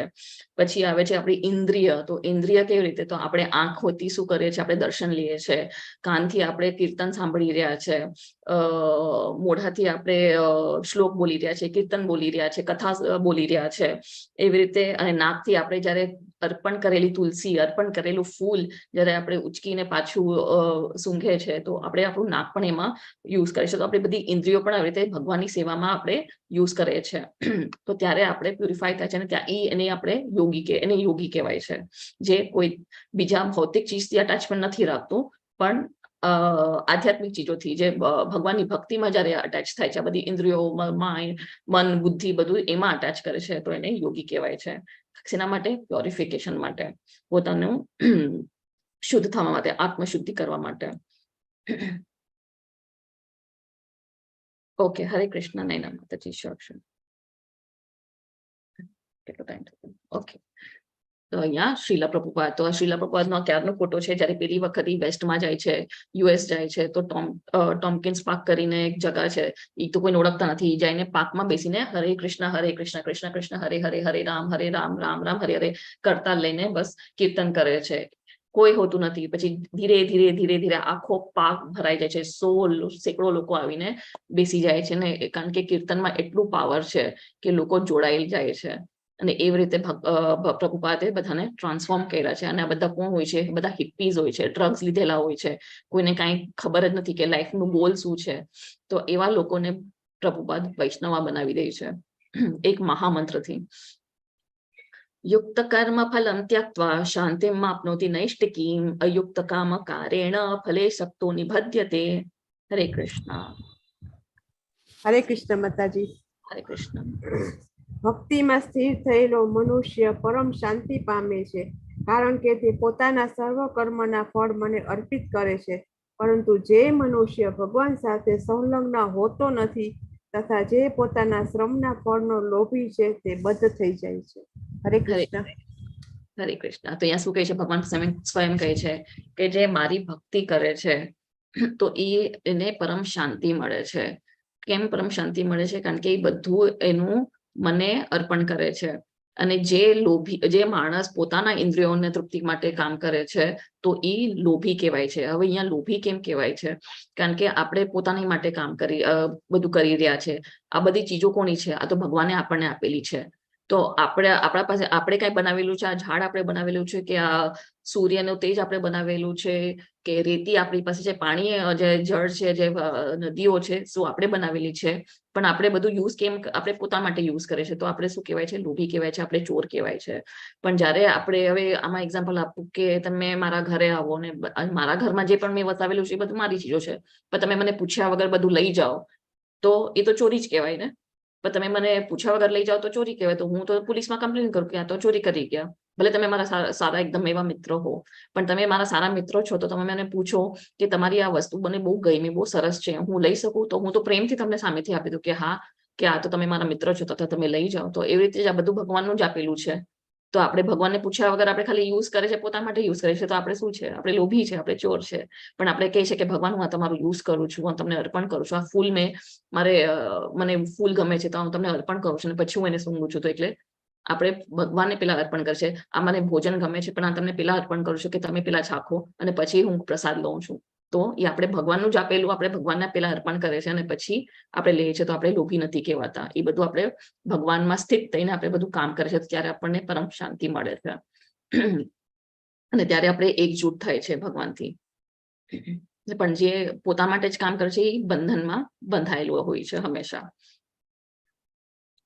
સર્વકર્માણિ મનસા સંન્યાસ્યાસ્તે સુખમ વશી નવદ્વારે પુરે દેહી નૈવ કુર્વન્ન કારયન. હરે કૃષ્ણ. યસ. જ્યારે દેહધારી જીવાત્મા પોતાની પ્રકૃતિને વશમાં કરી લે છે અને મનથી બધા કર્મોનો પરિત્યાગ કરે છે, ત્યારે તે 9 દ્વાર વાળા નગર ભૌતિક શરીરમાં કશું કર્યા કે કરાવ્યા વગર સુખપૂર્વ રહે છે. 9 દ્વાર વાળા ભૌતિક એટલે કયા? હા, કયા? કોણ કહેશે 9 દ્વાર એટલે કયા? ચલો હું હમણાં જ પૂછવાની હતી, 9 દ્વાર કયા? શું છે 9 દ્વાર આપણા શરીરમાં? ચેટ બોક્સમાં લખો યા અનમ્યુટ કરીને કહી શકો છો. કોઈને બે આવડે છે? આંખ, બે કાન, પછી મોઢું, બે નસકોરા, મું, નસકોરા, નીચેના 2 દ્વાર, હરી બોલ. કમર ને ગોદા. હરી બોલ, હરી બોલ. થેન્ક યુ માતાજી. તો આ આપણા 9 દ્વાર છે. 2 કાન, 2 આંખ, આ 2 નાક, નીચે નોસ્ટ્રિલ છે, મુખ છે, ગુદા, ને જ્યાંથી સ્ટૂલ પાસ કરે છે. તો એ આપણા 9 દ્વાર છે. તો જે એને કંટ્રોલ કરે છે, તો એ આખી બોડીમાં જે આ બધા સેન્સીસ ને કંટ્રોલ કરે છે, તો એ અંદર એ એકદમ સુખી હોય છે, એકદમ ફ્રી હોય છે. તો એ જે પણ કાર્ય કરે છે એને કઈ ભૌતિક માટે નથી કરતો. એને ખબર છે એ બધું કાર્ય એના માટે થશે અને થતું રહેશે. હું તો ભગવાનની ભક્તિમાં એકદમ લીન છું. તો જ્યારે આપણે આપણો નેચર કંટ્રોલ કરે છે, તો આપણે મેન્ટલી, આપણે મનથી આપણે ત્યાગ કરી રહ્યા છે. હા, જો અહીંયા તમારો જ ક્વેશ્ચન આવ્યો. તો શું છે આ બધું આપણે જે જોયું, કાન, નાક, 2 કાન, 2 આંખ, 2 નાક, નોસ્ટ્રિલ, મોઢું, ગુદા અને મૂળચક્ર. તો હવે અહીંયા છે જ્ઞાનેન તુ તદ્ અજ્ઞાનમ યેષામ નાશેતમાત્મનઃ તેષામ આદિત્ય વજ્ઞાનમ પ્રકાશયતિ તત્પરમ. હરે કૃષ્ણ. પરંતુ જ્યારે કોઈ મનુષ્ય અવિદ્યાને નષ્ટ કરનાર જ્ઞાનથી પ્રબુદ્ધ થાય છે, ત્યારે જેવી રીતે દિવસ સૂર્ય દ્વારા બધું પ્રકાશિત થાય છે, તેવી રીતે તેના એ જ્ઞાનથી બધું જ પ્રકટ થઈ જાય છે. હરે બોલ, હરે કૃષ્ણ. તો જેમ સૂર્ય કેવી રીતે પ્રકાશ કરે છે, એવી રીતે જ્ઞાનથી આપણો જે અંધકાર છે, જે અજ્ઞાન છે, જે બધા શંકાઓના જે અસુર બેઠા છે, એ બધું નષ્ટ થાય છે અને આપણે અંદરથી પ્રકાશિત થાય છે. જ્ઞાનથી આપણને અંદરથી, બધા કહે છે, બધા તમે સાંભળ્યા હશે પેલાના બાબાઓને, જે એ લોકો કે અંદરથી તમે ખુશ રહો, અંદરથી તમે આનંદિત થાઓ. બહારની વસ્તુ અંદરથી આનંદિત કેવી રીતે થવાનું કોણ શીખડાવશે? ક્યાંથી આપણને ખબર પડશે અંદરથી આનંદિત કેવી રીતે થવાનું? એ કોઈ બોલતું નથી. બસ કહે છે કે અંદરથી આનંદિત થાઓ, પણ કેવી રીતે એ કોઈ નથી દેખાતું. એ ભગવાન અહીંયા ભગવદ્ ગીતામાં કહે છે. તમે જયારે ભગવદ્ ગીતા વાંચો છો, ભાગવતમ વાંચો છો, તો ત્યાં ભગવાન કહે છે કે તમે અંદરથી આનંદિત ક્યારે થશો? જ્યારે તમારામાં જ્ઞાન આવશે ને પ્રકાશિત થશે, અંધકારથી બહાર આવશો, મને મારી ભક્તિ કરશો, તો તમે અંદરથી આનંદિત થશો. કારણ કે આત્માનું ફૂડ શું છે? આત્માનું ફૂડ ઈ જ છે, આત્માનું પોષણ ઈ જ છે. મહામંત્રનો જાપ, ભગવાનને યાદ કરવા, એ આત્માને આનંદિત કરે છે. પણ જેટલા લોકો તમે બારે જોશો, બધા બાબાઓ છે, જે ઘણા ગુરુઓ છે, બધા ઢોંગી બાબાઓ છે, બધા કે છે અંદરથી આનંદિત રહેવાનું, અંદરથી આનંદિત રહેવાનું. પણ રસ્તો તો આપો, અંદરથી આનંદિત કેવી રીતે રહેવાનું? કેવી રીતે રહેવાનું? ભગવાનનું નામ લેશો ત્યારે તમે અંદરથી આનંદિત થશો, કારણ કે ત્યારે તમને જ્ઞાન મળે છે, ત્યારે તમે પ્રકાશિત થાવ છો અંદરથી. તદ્બુદ્ધયસ્તદાત્માનસ્તન્નિષ્ઠાસ્તત્પરાયણાઃ ગચ્છન્ત્ય પુનરાવૃત્તિમ જ્ઞાન નિર્ધૂત કલ્મષાઃ. હરે કૃષ્ણ. જ્યારે મનુષ્યની બુદ્ધિ, મન, શ્રદ્ધા તથા આશ્રય સર્વથા ભગવાનમાં સ્થિર થઈ જાય છે, ત્યારે તે પૂર્ણ જ્ઞાન દ્વારા સર્વ સંશયોથી વિશુદ્ધ થઈને સીધો મુક્તિ પંથે આગળ વધે છે. હરે કૃષ્ણ. હરે કૃષ્ણ. તો જ્યારે મન, બુદ્ધિ, શ્રદ્ધા, આશ્રય બધું કૃષ્ણમાં સ્થિર હોય છે, જ્યારે બધી આપણી ઇન્દ્રિયો બધું કૃષ્ણમાં સ્થિર હોય છે, તો ત્યારે આપણે એકદમ પૂર્ણતઃ આપણે એકદમ શુદ્ધ થાય છે, અને આપણે જે પણ પાપ કર્મ, જે અનર્થ જે છે બધું નષ્ટ થાય છે. કેમ નષ્ટ થાય છે? જ્ઞાનના લીધે બધું નષ્ટ થાય છે, ને તો આપણે આગળ વધીએ છીએ. કયા પથ પર? મુક્તિના પથ પર આપણે આગળ વધીએ છીએ. જ્યારે આપણી બધી આ જે ચીજો છે આપણે ભગવાનમાં જ કેન્દ્રિત કરે છે, અને આ સ્વયં પોતે ભગવાન કહે છે.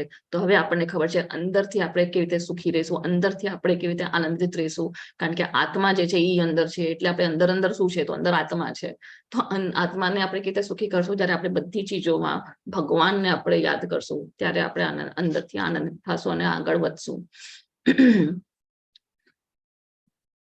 હવે અહીંયા આપણે એક સરસ શ્લોક છે. વિદ્યા વિનય સંપન્ને બ્રાહ્મણે ગવિહસ્તિની શુનિ ચૈવ શોપાકે ચ પંડિત સમદર્શિનાઃ.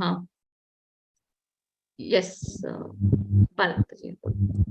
વિનમ્ર સાધુઓ તેમના યથાર્થ જ્ઞાનના પ્રતાપે વિદ્વાન તથા વિનયી બ્રાહ્મણને ગાય, હાથી, કૂતરા તથા ચંડાળને સમાન દ્રષ્ટિથી જુએ છે. હરે કૃષ્ણ. હરે કૃષ્ણ. તો સમાન દ્રષ્ટિથી જોયે છે. તો આ શું કહે છે? પંડિત. પંડિત એટલે કોણ? પંડિત એટલે જે જ્ઞાની છે, જે બુદ્ધિશાળી છે, એને પંડિત કહેવાય છે. જેને શાસ્ત્રનું જ્ઞાન છે એને પંડિત કહેવાય છે. તો એ જ્યારે બધાને સમાન દ્રષ્ટિ, બ્રાહ્મણ હોય ભલે ગાય, તો જો બધા તમને ફોટા દેખાય છે, આ બ્રાહ્મણ છે, આ ગાય છે, આ ગાયનો મરુત છે, આ ચંડાળ. ચંડાળ એટલે કોણ? જે કૂતરા ખાતો હોય એને ચંડાળ કહેવાય. શ્વપાક. શ્વપાક એટલે શું? કૂતરાને શ્વપાક કહે છે, ને ગાય. તો આ બધાને જયારે સમાન દ્રષ્ટિથી જોઈ છે, તો સમાન દ્રષ્ટિથી એટલે એમ નહીં કે અચ્છા એક કૂતરો જાતો હોય તો આપણે કેવું આ તો હાથી છે, એક પંડિત જાતો હોય એટલે બ્રાહ્મણ જાતો હોય તો આપણે કેવું આ તો પક્ષી છે. એટલે એ સમાનતા નહીં, પણ સમાન દ્રષ્ટિ એટલે આપણને ખબર છે કે બધાના અંદર કોણ છે? બધાના અંદર પરમાત્મા છે. તો અહીંયા જો ફોટો દેખાય છે પરમાત્મા, બધાના હૃદયમાં પરમાત્માનો ફોટો દેખાય છે.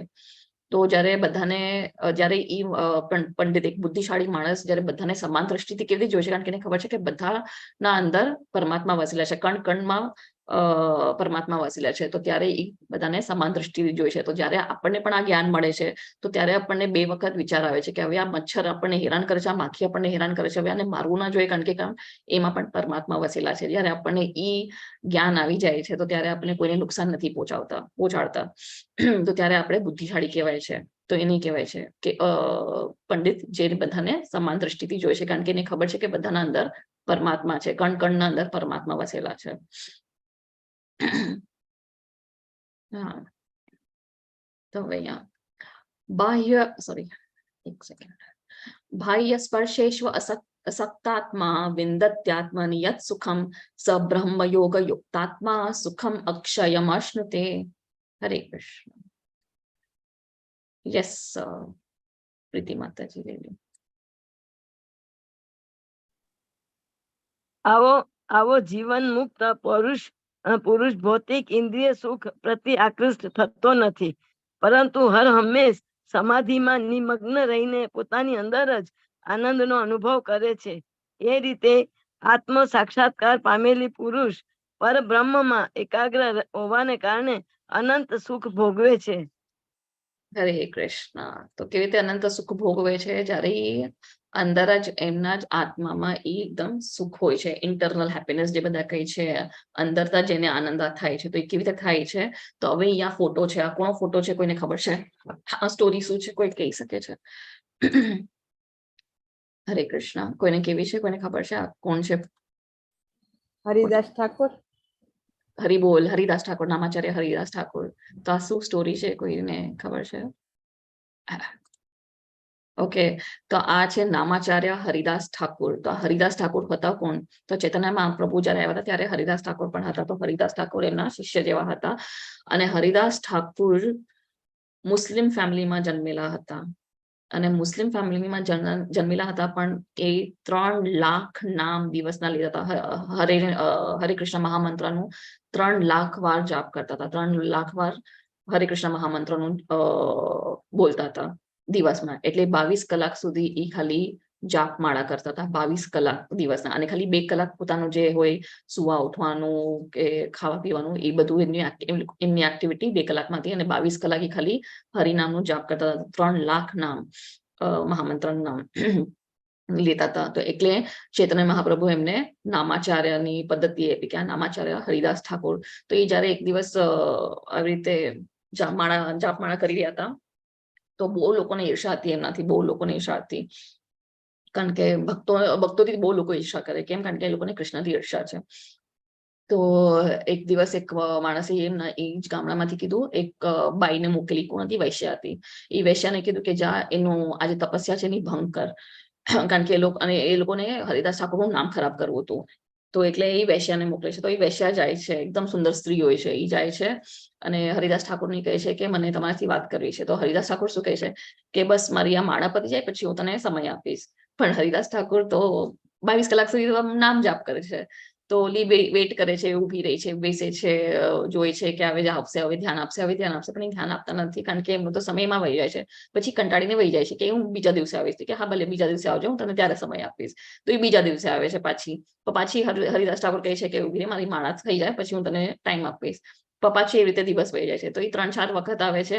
પછી 3-4 વખત રહીને, કારણ કે આ એટલા શુદ્ધ ભક્ત હોય છે ભગવાનના, જે હરિનામનું જાપ કરે છે, તો ઓલી પોતે હરિનામ લેવા માંડી જાય છે. એ પણ મહામંત્ર, એ પણ હરે કૃષ્ણ કૃષ્ણ કૃષ્ણ હરે હરે, હરે રામ રામ રામ હરે હરે બોલવા માંડી જાય છે.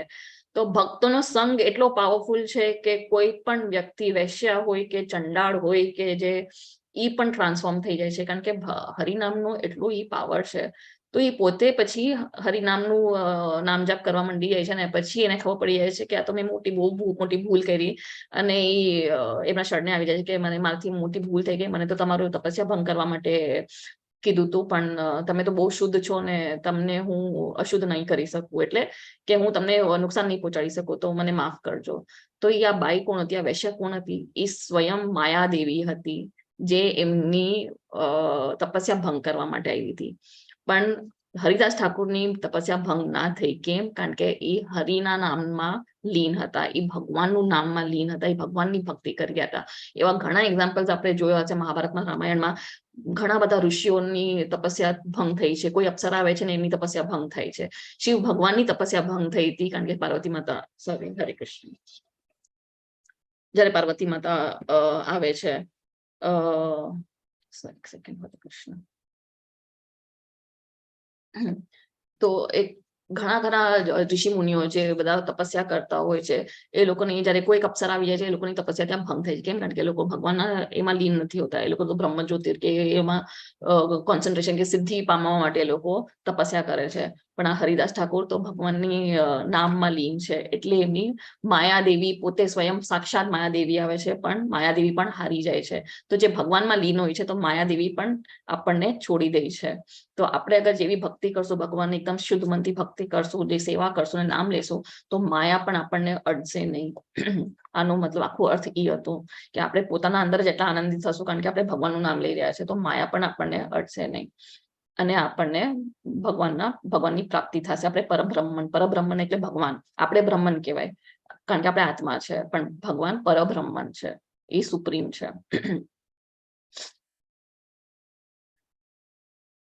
યહી સંસ્પર્શ ભોગા દુઃખ યોનય એવ તે.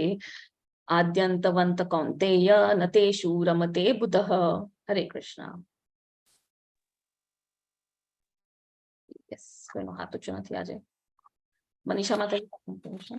બુદ્ધિશાળી મનુષ્ય ભૌતિક ઇન્દ્રિયો ના સત્સંગથી ઉત્પન્ન થનારા સુખો ભોગવના રસ લેતા નથી, કારણ કે તેઓ દુઃખનું મૂળ કારણ સ્વરૂપ બની રહે છે. અને કૌંતેય, આવો સુખોને નહીં આદિ તથા અનંત છે. તેથી સુયોગ્ય મનુષ્ય તેમાં આનંદ લેતો નથી. હરે કૃષ્ણ. થેન્ક યુ માતાજી. તો અહીંયા શું કહે છે કે જે બુદ્ધિશાળી મનુષ્ય છે એ આ બધી જે ઇન્દ્રિયોની જે તૃપ્તિ છે ભૌતિક ઇન્દ્રિયોની, એમાં એ ફસાતો નથી, કારણ કે એને ખબર છે કે આનું કઈ અંત નથી ને આનું કઈ સ્ટાર્ટ નથી, બિગિનિંગ નથી. તો એમાં ફસાતો નથી. એને ખબર છે કે આ જે ભૌતિક ચીજો છે એની જે ખુશી છે એ ટેમ્પરરી છે. હવે આપણે આખું વીક આપણે કામ કરીએ કેમ શેના માટે કરીએ કે સન્ડે આવશે તો હું આરામ કરીશ. એ સન્ડે આવીને ફટાફટ વહી જાય છે. શું આરામ મેળો, શું આનંદ મેળો. પછી આપણે કહે છે આપણે ફરવા જવાનું છે, આપણે આ પિક્ચર જોવા જવાનું છે. એક પિક્ચર માટે આપણે આખું વીકનું પ્લાનિંગ કરીએ, પછી એક પિક્ચર જોવા જાય છે, 3 કલાકમાં તો પિક્ચર ખતમ થઈ જાય છે. આપણો આનંદ ક્યાં જ ખતમ થઈ જાય. તો આ બધા ભૌતિક જગતનું જે આનંદ છે એ ટેમ્પરરી છે. તો એ બુદ્ધિશાળી માણસને ખબર છે, તો એ એમાં મૂંઝવાતો નથી, એના બધા પ્લેઝરમાં એ ફસાતો નથી. હવે અહીંયા ફોટામાં દેખાડે છે જે આ બધા જીવાત છે એ લોકોને પ્રકાશ બહુ ગમે, પણ જેવા એ પ્રકાશ પાસે જાય છે શું થાય છે, ચોટીને બળીને મરી જાય છે. તો પણ એ પ્રકાશ પાસે જતા રહે છે. તો એવી રીતે અહીંયા આ માછલી શું છે, એને ખબર છે કે આ કાંટો છે, તો એક નાની માછલીના પાછળ કાંટામાં ફસાઈને શું થાય છે, એનું અંત થાય છે. એ બારે પેલો જે મછવાર છે એને ઉપાડી લે છે, અને પછી શું થાય, તવામાં ફ્રાય થઈને કોઈકના પેટના અંદર વહી જાય છે. તો આવી બધી આ જે છે, આ તો આપણે કે છે આપણે ખાય છે પીએ છે, આપણે તો એન્જોય કરે છે. તો ખાય પીએ છે તો જાનવરો પણ ઈ જ કરે છે, ખાય છે પીએ છે, સુવે છે, લડે છે. એ તો જાનવરની પણ પ્રવૃત્તિ છે. ભોગ વિલાસ કરે છે, એ તો જાનવરની પણ પ્રવૃત્તિ છે. પણ આપણને મનુષ્ય યોની કેમ આપી છે? તો આપણને ભગવાનની પ્રાપ્તિ માટે આપી છે, કે આપણને જ્ઞાન મળે કે પરમ સત્ય શું છે, આપણી પોઝિશન શું છે, આપણે કોણ છે, આપણે ક્યાંથી આવેલા છે, આપણી આત્માનું મહત્વ શું છે, સિગ્નિફિકન્સ શું છે. તો એ બધું આપણે આ કોન્શિયસનેસમાં મળી છે, એટલે આપણને મનુષ્ય યોની મળી છે. નહીં તો ખાય પીએ તો સુવરે છે, સુવરે એનું જે ઓલું હોય છે, સ્ટૂલ હોય છે, એ પણ ખાઈને એમાં જ મસ્તીમાં મગ્ન હોય છે. તો આપણે શું એવી રીતે જીવાનું છે? તો જે બુદ્ધિશાળી છે, જેને જ્ઞાન છે, એને ખબર છે કે આ તો બધી ટેમ્પરરી જગત છે ને, આ ટેમ્પરરી જ આનંદ છે. મેઇન આનંદ ક્યાં છે, પરમ આનંદ ક્યાં છે? ભગવાનના નામમાં જ પરમ આનંદ છે, ભગવાનની સેવામાં જ પરમ આનંદ છે. તો એને આ બધી એન્જોયમેન્ટમાં કઈ લાગતું વળતું છે નહીં. અહીંયા જો આ બધા આ પૈસાનું લોભી, અહીંયા જો ડાકુ આવીને એને ભીખ માંગે છે કે ચોરી ધમકી આપે છે, આ ભોગ વિલાસમાં વ્યસ્ત છે. અહીંયા બધા કીર્તન કરે છે, પણ આ લોકો બધા અસુર લોકો જેલેસ થાય છે. એ લોકો કહે છે કે આ બધું બંધ કરાવો, જેમ હમણાં ઇન્ડિયામાં ચાલુ છે, ત્યાંના મંદિરો તોડી રહ્યા છે, તમિલનાડુમાં સનાતન ધર્મને સેનાથી કમ્પેર કરી રહ્યા છે. પછી અહીંયા નોનવેજ ખાય છે. તો આ બધું શું છે, નર્કના દ્વાર ખોલી રહ્યા છે આ લોકો. અહીંયા મર્ડર કરી રહ્યો છે. તો આ બધા ઇન્દ્રિય તૃપ્તિ માટે બધા નાના નાના સુખ માટે જીવે છે, પણ આખું એ લોકોનું અંત શું છે, નર્ક છે. શક્નોતિ હૈવ યસોડુમ પ્રાક્ષરીર વિમોક્ષણાત કામ ક્રોધોદ્ભવમ યેગમ સયુક્ત સસુખી નરઃ. હરે કૃષ્ણ. હરે કૃષ્ણ. જો શરીરનો ત્યાગ કરતા પહેલા કોઈ મનુષ્ય ભૌતિક વાળા આવેગોને સહન કરી શકે તથા વાસના અને ક્રોધના વેગને રોકી શકે તો તે યોગી છે, અને તે આ જગતમાં સુખી હોય છે. હરે કૃષ્ણ. હરે કૃષ્ણ. તો યોગી કોણ હોય છે? યોગી એ હોય છે કે જ્યાં એને હિમાલય પર્વતમાં ચડીને એકદમ બધા કંટ્રોલ કરી નાખે છે, એનો સેન્સીસ ને બસ લીન થઈ જાય છે, એને યોગી કહેવાય છે. સાચો યોગી એ છે કે આ ભૌતિક જગતમાં પણ રહીને આ બધી આપણી જે ઇન્દ્રિયોને જે કંટ્રોલ કરે છે, આ જે બધી આપણી ડિઝાયર્સ છે, જે અર્જીસ છે, આ બધા આપણા ઇન્દ્રિયોની એ કંટ્રોલમાં રાખે છે. એને જોઈ છે કે આપણે ક્રોધમાં નથી આવતા, કે આપણે આ મોહમાં નથી આવતા અને લોભમાં નથી આવતા. એ જયારે આપણે આ ભૌતિક જગતમાં રહીને કંટ્રોલ કરે છે, એ સાચો યોગી કહેવાય છે. ને એ જ એને ત્યાં ખુશ કે છે ને, કે આપણે આ સંસારમાં જે રહીને પણ આપણે ખુશી રહી શકે છે. કેવી રીતે ખુશ રહી શકે છે? જ્યારે આપણે પોતાના ઇન્દ્રિયોને કંટ્રોલ કરે છે. તો ત્યારે જ્યારે આપણે બધું ત્યાગ કરે છે. તો હવે ત્યાગ કેવી રીતે કરવાનો? તો એટલે આ બધા વર્ણાશ્રમ કેમ આપ્યા હતા ભગવાને? તો બ્રાહ્મણ આ બ્રહ્મચારી એટલે 25 વર્ષ સુધી તમે બ્રહ્મચારી રહેવાનું છે.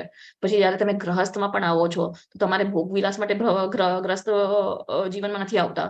તમે કૃષ્ણ કોન્શિયસ સંતાન આવે એના માટે તમે ગ્રસ્ત જીવનમાં આવો છો, કે તમે ભગવાનની ભક્તિ. આજે આપણે લગ્ન કરે છે તો લગ્ન પણ શેના માટે? એ એક યજ્ઞ છે, એ પણ એક સેક્રિફાઈસ છે, કે તમે બેઉ પતિ પત્ની ભગવાનની સેવા કરી શકો, સાથે મળીને સેવા કરી શકો. એક સારો કૃષ્ણ કોન્શિયસ છે એવો એક સંતાન તમે આપી શકો, કરી શકો, એના માટે છે. એ એક સેક્રિફાઈસ છે.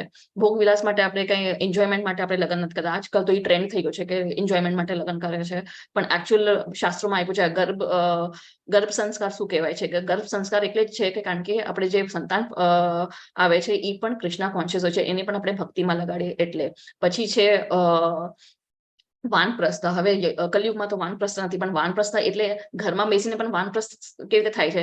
કે જયારે આપણે 50 વર્ષ, 51, 52, 53, આ વન શું છે? તો વન એટલે એ એજમાં જયારે આપણે આવે છે તો આપણે આ ભૌતિક કાર્ય મૂકીને જયારે આપણે ભગવાનની ભક્તિ કરીએ છીએ, ભગવદ્ ગીતા સાંભળીએ છીએ, ભગવાનનું નામ જાપ કરે છે, તો એને પણ આપણે વાનપ્રસ્થ કહેવાય છે. ઘરમાં બેસીને પણ વાનપ્રસ્થ થાય છે, કારણ કે કલયુગમાં તમે હવે વનમાં નથી જઈ શકતા. તો આપણો કલયુગનો યજ્ઞ શું છે? જાપ માળા છે. તો જયારે આપણે વન એજમાં આવે છે તો આપણે એ બધું મૂકીને, બધી રિસ્પોન્સિબિલિટી મૂકીને હવે ભગવાનનું નામ લેવાનું છે. અને સંન્યાસ, તો સંન્યાસ એટલે આપણે જોયું જેમ પ્રભુપાદે સંન્યાસ તો લીધું, એમને પણ એમની પત્ની ને ઘર બધું મૂકીને શું કરવા ગયા? ભગવાનનું નામ પ્રચાર કરવા ગયા. તો ઈ સંન્યાસ. એવી રીતે આપણે જયારે ગુરુના શરણે જાય છે, ભક્તિ સેવામાં લાગે છે, તો એવી રીતે સંન્યાસ કરવાનું છે. કર્મ કરવાના છે પણ ભગવાનની સેવામાં કર્મ કરવાના છે, તો એની સંન્યાસ કહેવાય છે. તો ત્યારે આપણું ઉદ્ધાર થાય છે, ત્યારે આપણે સુખી રહી શકીએ છીએ આ જીવનમાં. એમ નથી કહેતા શ્રી કૃષ્ણ ભગવાન કે સંન્યાસ એટલે તમે બસ પતિ પત્નીને મૂકીને તમે બસ ઘર છોડીને તમે આવી જાઓ, કે ના, પણ તમે કાર્ય કરો. તમે ગ્રસ્તમાં પણ તમે વૃંદાવન બનાવી શકો છો. કેવી રીતે? તો આ બધા કાર્ય કરીને, આવી રીતે મારી ભક્તિ કરીને. બધા કહે છે કે ઇસ્કોનમાં એકવાર તમે જાશો તો તમારે તો દીક્ષા લઈ લેવી પડશે અને તમારે બધું મૂકી દેવું પડશે. એવું ક્યાંય નથી કીધું. પ્રભુપાદ પોતે કહે છે કે તમે ગ્રસ્તમાં પણ તમે દીક્ષાની જીવન જીવી શકો છો. આવી રીતે સંન્યાસ પણ જીવન જીવી શકો છો. કંટ્રોલ, જ્યારે તમારા બધા સેન્સીસ કંટ્રોલમાં હોય છે ત્યારે. યોંત સુખોંતર આરામ તથાંતર જ્યોતિરેવ યઃ સ યોગી બ્રહ્મ નિર્વાણમ બ્રહ્મ ભૂતોધિગચ્છતિ. હરે કૃષ્ણ. હરે કૃષ્ણ માતાજી. હરે કૃષ્ણ. હરે કૃષ્ણ. જે મનુષ્ય અંતર થકી સુખી છે, સક્રિય છે તથા અંતરમાં આનંદ અનુભવનારો છે, અને જેનું લક્ષ્ય અંતર્મુખી છે, તે જ વાસ્તવમાં પૂર્ણ યોગી છે. તે પરબ્રહ્મમાં મુક્તિ પામે છે અને અંતે બ્રહ્મને પામે છે. હરે કૃષ્ણ. હરે કૃષ્ણ. તો જે અંતર્મુખી છે, જેને અંતર જે ઓલું છે, સેલ્ફ રિયલાઇઝેશન આવે છે, પોતાની આત્માનું અનુભૂતિ થાય છે, એની એ જ સાચો યોગી છે. કારણ કે એને અંદરથી આનંદ આવે છે અને એ જ પરમ બ્રહ્મ સાથે જોડાયેલું હોય છે, અને એ જ એકચ્યુઅલ મુક્ત હોય છે. કારણ કે એનું આખું બધું ફોકસ બધું પરમ બ્રહ્મની સંતોષ માટે છે, એમના ઇન્દ્રિયોનું ખુશ કરવા માટે છે, વિષ્ણુની સુખ માટે છે, કૃષ્ણને સુખી કરવા માટે, કૃષ્ણને ભાવ અને પ્રેમ ભાવમાં સેવા કરવામાં છે. એટલે એ એકદમ આનંદિત હોય છે અંદરથી અને એકદમ મુક્ત હોય છે. પછી શાંતિનો સૂત્ર. હવે આ સૌથી ઇમ્પોર્ટન્ટ, આખા ચેપ્ટરનો આ મેઇન ઇમ્પોર્ટન્ટ શ્લોક છે. આખા ભગવદ્ ગીતાનો મેઇન ઇમ્પોર્ટન્ટ અહીંયા આપણને આપ્યું છે પીસ ફોર્મ્યુલા. તો પીસ ફોર્મ્યુલા શું છે? કોને ખબર છે પીસ ફોર્મ્યુલા શું છે?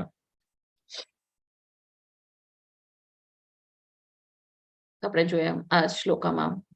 તો પીસ ફોર્મ્યુલા અહીંયા આપ્યું છે. ભગવાન પોતે કહે છે, ભોક્તારામ યજ્ઞ તપસામ સર્વલોક મહેશ્વરમ સુહૃદમ સર્વભૂતાનામ જ્ઞાત્વા મામ શાંતિ મૃચ્છતિ. હરે કૃષ્ણ. આ છેલ્લો અનુવાદ છે, જલ્દી લઈ લો ફટાફટ. કોણ કહેશે? મને સમસ્ત યજ્ઞો તથા તપસ્યાઓનો પરમ ભોક્તા અને સમસ્ત ગ્રહો તથા દેવો નો પરમેશ્વર તેમજ સમસ્ત જીવોનો હિત કરતા શુભેચ્છક મિત્ર તરીકે જાણી મારી ભાવનાઓને ઓતપ્રોત થયેલો મનુષ્ય સંસારમાં દુઃખોમાંથી શાંતિ પામે છે. હરે કૃષ્ણ. હરે કૃષ્ણ હરિ બોલ. તો પીસ ફોર્મ્યુલા શું છે? તો પીસ ફોર્મ્યુલા છે ભોગતા રામ યજ્ઞ તપસા. તમે જે પણ યજ્ઞ કરો છો, જે પણ તપસ્યા કરો છો, બધાનો ભોગતા કોણ છે? ભગવાન છે. આપણે કહે છે કે આપણે ભોગવીએ છીએ, આપણે એન્જોય કરી રહ્યા છે, પણ બધા ચીજોનો એન્જોયર કોણ છે? એ ભગવાન છે. અને સર્વ લોક મહેશ્વરમ, બધા લોક, ખાલી આપણે પૃથ્વી લોક નથી, 14 લોક છે આખા બ્રહ્માંડમાં. બ્રહ્મલોક થી લઈને પાતાળ લોક સુધી 14 લોક આવે છે. મહરલોક, તપલોક, સિદ્ધલોક, સ્વર્ગલોક, પછી આવે છે આપણો ભૂલોક, અને પછી બધા નર્કના આવે છે લોક, અતલ, સુતલ, વિત્તલ, તલાતલ અને રસાતલ અને પછી પાતલ. તો આ બધા લોક મળીને 14 લોક થાય છે. તો બધા લોકોનો મહેશ્વર કોણ છે? ભગવાન શ્રી કૃષ્ણ છે. બધા બ્રહ્માંડના લોક કોણ છે? એક જ બ્રહ્માંડ નથી, આપણે ઘણા બ્રહ્માંડો છે. જ્યારે મહાવિષ્ણુ શ્વાસ છોડે છે ત્યારે આટલા બધા બ્રહ્માંડોનું નિર્માણ થાય છે. જ્યારે એમના પોર્સ જે છે, આપણે પોર્સ હોય ને, આપણા સ્કિનમાં જે પોર્સ હોય છે, હોલ હોય છે, તો એમાંથી એમ બધા બ્રહ્માંડ નીકળે છે જ્યારે એ શ્વાસ છોડે છે. અને જ્યારે એ શ્વાસ લે છે તો બધા સેંકડો ને સેંકડો બ્રહ્માંડ એમના અંદર આવી જાય છે. બધા એ બ્રહ્માંડનો નાશ થાય છે. તો એનો મતલબ એ શ્વાસ અંદર લઈ રહ્યા છે. તો કેટલા ને કેટલા બ્રહ્માંડથી કોણાથી આવે છે? મહાવિષ્ણુથી આવે છે. તો કોણ છે? સર્વલોકમ મહેશ્વરમ. અને સુહૃદમ, બધાનો વેલ વિશર, બધાના ફ્રેન્ડ, બધાના મિત્ર, શુભચિંતક કોણ છે? સર્વભૂતાનામાં એટલે ખાલી મનુષ્ય નહીં, બધા 84 લાખ યોની જે છે એમના બધાનો શુભચિંતક છે એ ભગવાન છે. દેવી છે, દેવતાઓ છે, રાક્ષસો છે, અસુરો છે, ભૂત પ્રેત છે, પક્ષી છે, આપણે મનુષ્ય છે, જાતિ છે, પશુ છે, વૃક્ષ છે, બધા જે 84 લાખ પ્રાણી યોની છે, એના બધાના મહેશ્વર કોણ છે? એ ભગવાન છે. અને જ્ઞાત્વા મામ શાંતિ રક્ષતી. 1 મિનિટ, મારી બેટરી થઈ ગઈ. તો જેને આનું જ્ઞાન છે, જેને આ ખબર છે કે સર્વ ચીજોના ભોગતા ભગવાન છે, સર્વ યજ્ઞ તપસ્યાના ભોગતા ભગવાન છે, બધા લોકોના મહેશ્વર છે શ્રી કૃષ્ણ. તો એને એકદમ શાંતિ પામે છે, કારણ કે એને ખબર છે કે બધી ચીજ કોની છે? ભગવાનની છે. કરતા ધરતા કોણ છે? ભગવાન છે. આપણે શું છે? આપણે કાંઈ જ નથી. આપણે તો ખાલી કઠપુતલી છે, એકમાત્ર અંશ છે. આપણે તો ખાલી એક દાસ છે ભગવાનના. પણ બધું ચીજ ભગવાનનું જ છે. તો જયારે આપણને આ ખબર છે તો આપણને પરમ શાંતિ મળે છે. તો આ પીસ ફોર્મ્યુલા આ છે કે જેને બધું ખબર છે કે ભગવાન જ કરતા ધરતા છે, ભગવાન જ બધા લોકોના ને બ્રહ્માંડના મહેશ્વર છે, અને એ જ આપણા શુભચિંતક છે, એ જ આપણા પ્રિય મિત્ર છે, આપણા બેસ્ટ ફ્રેન્ડ કોણ છે? ભગવાન જ છે. તો ત્યારે આપણે આ બધા ભૌતિક જગતના દુઃખમાંથી આપણે મુક્ત થાય છે ને આપણને પરમ શાંતિ મળે છે. અને આપણને ભગવાન પણ ત્યારે મળે છે જ્યારે આપણે ભગવાનને જ યાદ કરે છે અને ભગવાનના જ કાર્યોમાં આપણે લીન થાય છે. જો આ બધા એમના ગોપ સખાઓ એકદમ એ સેવામાં જ છે. કયા સેવામાં છે? તો એ લોકો સાખ્ય સેવામાં છે, સાખ્ય રાસમાં છે. પણ એ લોકો પણ એકચ્યુઅલી સેવા જ આપે છે ભગવાનની, અને ભગવાન પણ એમને એ પ્રમાણે રેસિપ્રોકેટ કરે છે. એમ ભગવાન એમના એઠા હાથનું ખાય છે, એમના ભક્તના એઠા હાથનું પણ ખાય છે. એમાં જ બ્રહ્માને આમાં હું એક પોઈન્ટ કહેતા ભૂલી ગઈ. તો હરિદાસ ઠાકોર કોણ હતા? તો જયારે આ બ્રહ્મ વિમોહન લીલા થઈ હતી, જયારે બ્રહ્મા આવીને બધા એમના ગોપ સખાઓને એક ક્ષણ માટે કિડનેપ કરી ગયા હતા, તો ત્યારે પછી એમને ખબર પડી તો પોતે કૃષ્ણ ભગવાન જ છે, જે બધા વિષ્ણુના આગળ આખી સ્ટોરી ડિટેલમાં લઈશ. તો ત્યારે એ પાપ જે એમને કર્યું હતું કે ભગવાન પર શંકા કરી હતી, તો એના માટે એમનો મનુષ્ય જન્મ થયો હતો. તો એ હરિદાસ ઠાકોર કોણ છે? એ સ્વયં બ્રહ્માજી છે. જે હરિદાસ ઠાકોર આપણે હમણાં એક સ્ટોરી લીધી હતી, જે 3 લાખ નામ લે છે ભગવાન, એ કોણ હોય છે? એ બ્રહ્માજી હોય છે, કારણ કે એમને બ્રહ્મ વિમોહન લીલા જે થઈ હતી એમાં. અને અહીંયા જો મેં તમને કીધું મહાવિષ્ણુ જયારે શ્વાસ છોડે છે તો આટલા બ્રહ્માંડો થાય છે. તો આપણે કોઈ એક બ્રહ્માંડમાં છે. તો અત્યારના તો કયા બ્રહ્માંડમાં મહાભારત ચાલતી હશે, કયા બ્રહ્માંડમાં રામાયણ ચાલતી હશે, કઈ લીલા ચાલતી હશે, આપણને નથી ખબર. તો બધું સાયમલ્ટેનિયસલી એટલા બ્રહ્માંડ છે. એ બધા બ્રહ્માંડના એક ગર્ભોદક્ષાઈ વિષ્ણુ છે, શિરોદક્ષાઈ વિષ્ણુ છે, બ્રહ્માજી છે, શિવજી છે. હરેક બ્રહ્માંડમાં એક બ્રહ્મા છે, શિવજી છે, ધરતી ભૂલોક છે, બધું છે. આ તો આપણે કોઈક લોકમાં છે અત્યારના, કાલે આપણા કર્મના હિસાબે આપણે કોઈક બીજા લોક ઉપર હશું.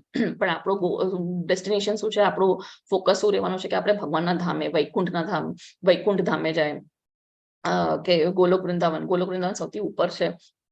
એ આપણું ફોકસ છે, એ આપણો ગોલ છે. તો એ કેવી રીતે સાથે જયારે આપણે બધું આપણે ભગવાનમાં જ લીન થઈ જશું, ભગવાનનું નામ લઈશું, ભગવાનને યાદ કરશું, બધા કાર્ય આપણે ભગવાનમાં અર્પણ કરશું, તો ત્યારે આપણને ભગવાન મળે છે ને ત્યારે આપણને પરમ શાંતિ મળે છે ને આપણે પાછા ભૌતિક જગતમાં ફસાતા નથી.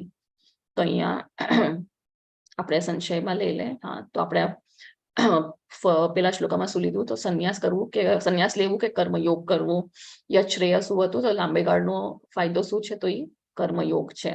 તો કર્મયોગ સૌથી શ્રેષ્ઠ છે સંન્યાસથી. એ 2 થી 6 માં આપણે જોયું. કર્મયોગ વિશિષ્યતે. પછી નિષ્કામ કર્મ કેવી રીતે આપણને મુક્તિ આપે છે. કુર્વન્નપી ન લિપ્યતે. જે નિષ્કામ કર્મ કરે છે એ એકદમ ફ્રી હોય છે, એને કઈ અટેચમેન્ટ નથી હોતી, કોઈના ફળની ઈચ્છા નથી હોતી, ના દ્વેષ હોતો, ભલે એને સક્સેસ મળે કે ફેલિયર મળે એનાથી એને કાંઈ ફરક નથી પડતો. પછી સુપ્રીમ પર ધ્યાન કેન્દ્રિત કરીને મુક્તિ પામે છે. જ્યારે આપણે ભગવાનમાં ધ્યાનમાં એમના જ લીન હોય છે તો આપણે ઓલરેડી મુક્ત હોય છે. તો એ 17 થી આપણે આ 29 શ્લોકામાં જોયું. જ્ઞાન ધૂત કલ્મશા. તો અહીંયા આપણો આ ચેપ્ટર પૂરો થાય છે કર્મ સંન્યાસ યોગ. કોઈને કાંઈ ક્વેશ્ચન હોય તો પ્લીઝ હેન્ડ રેઝ કરજો યા અનમ્યુટ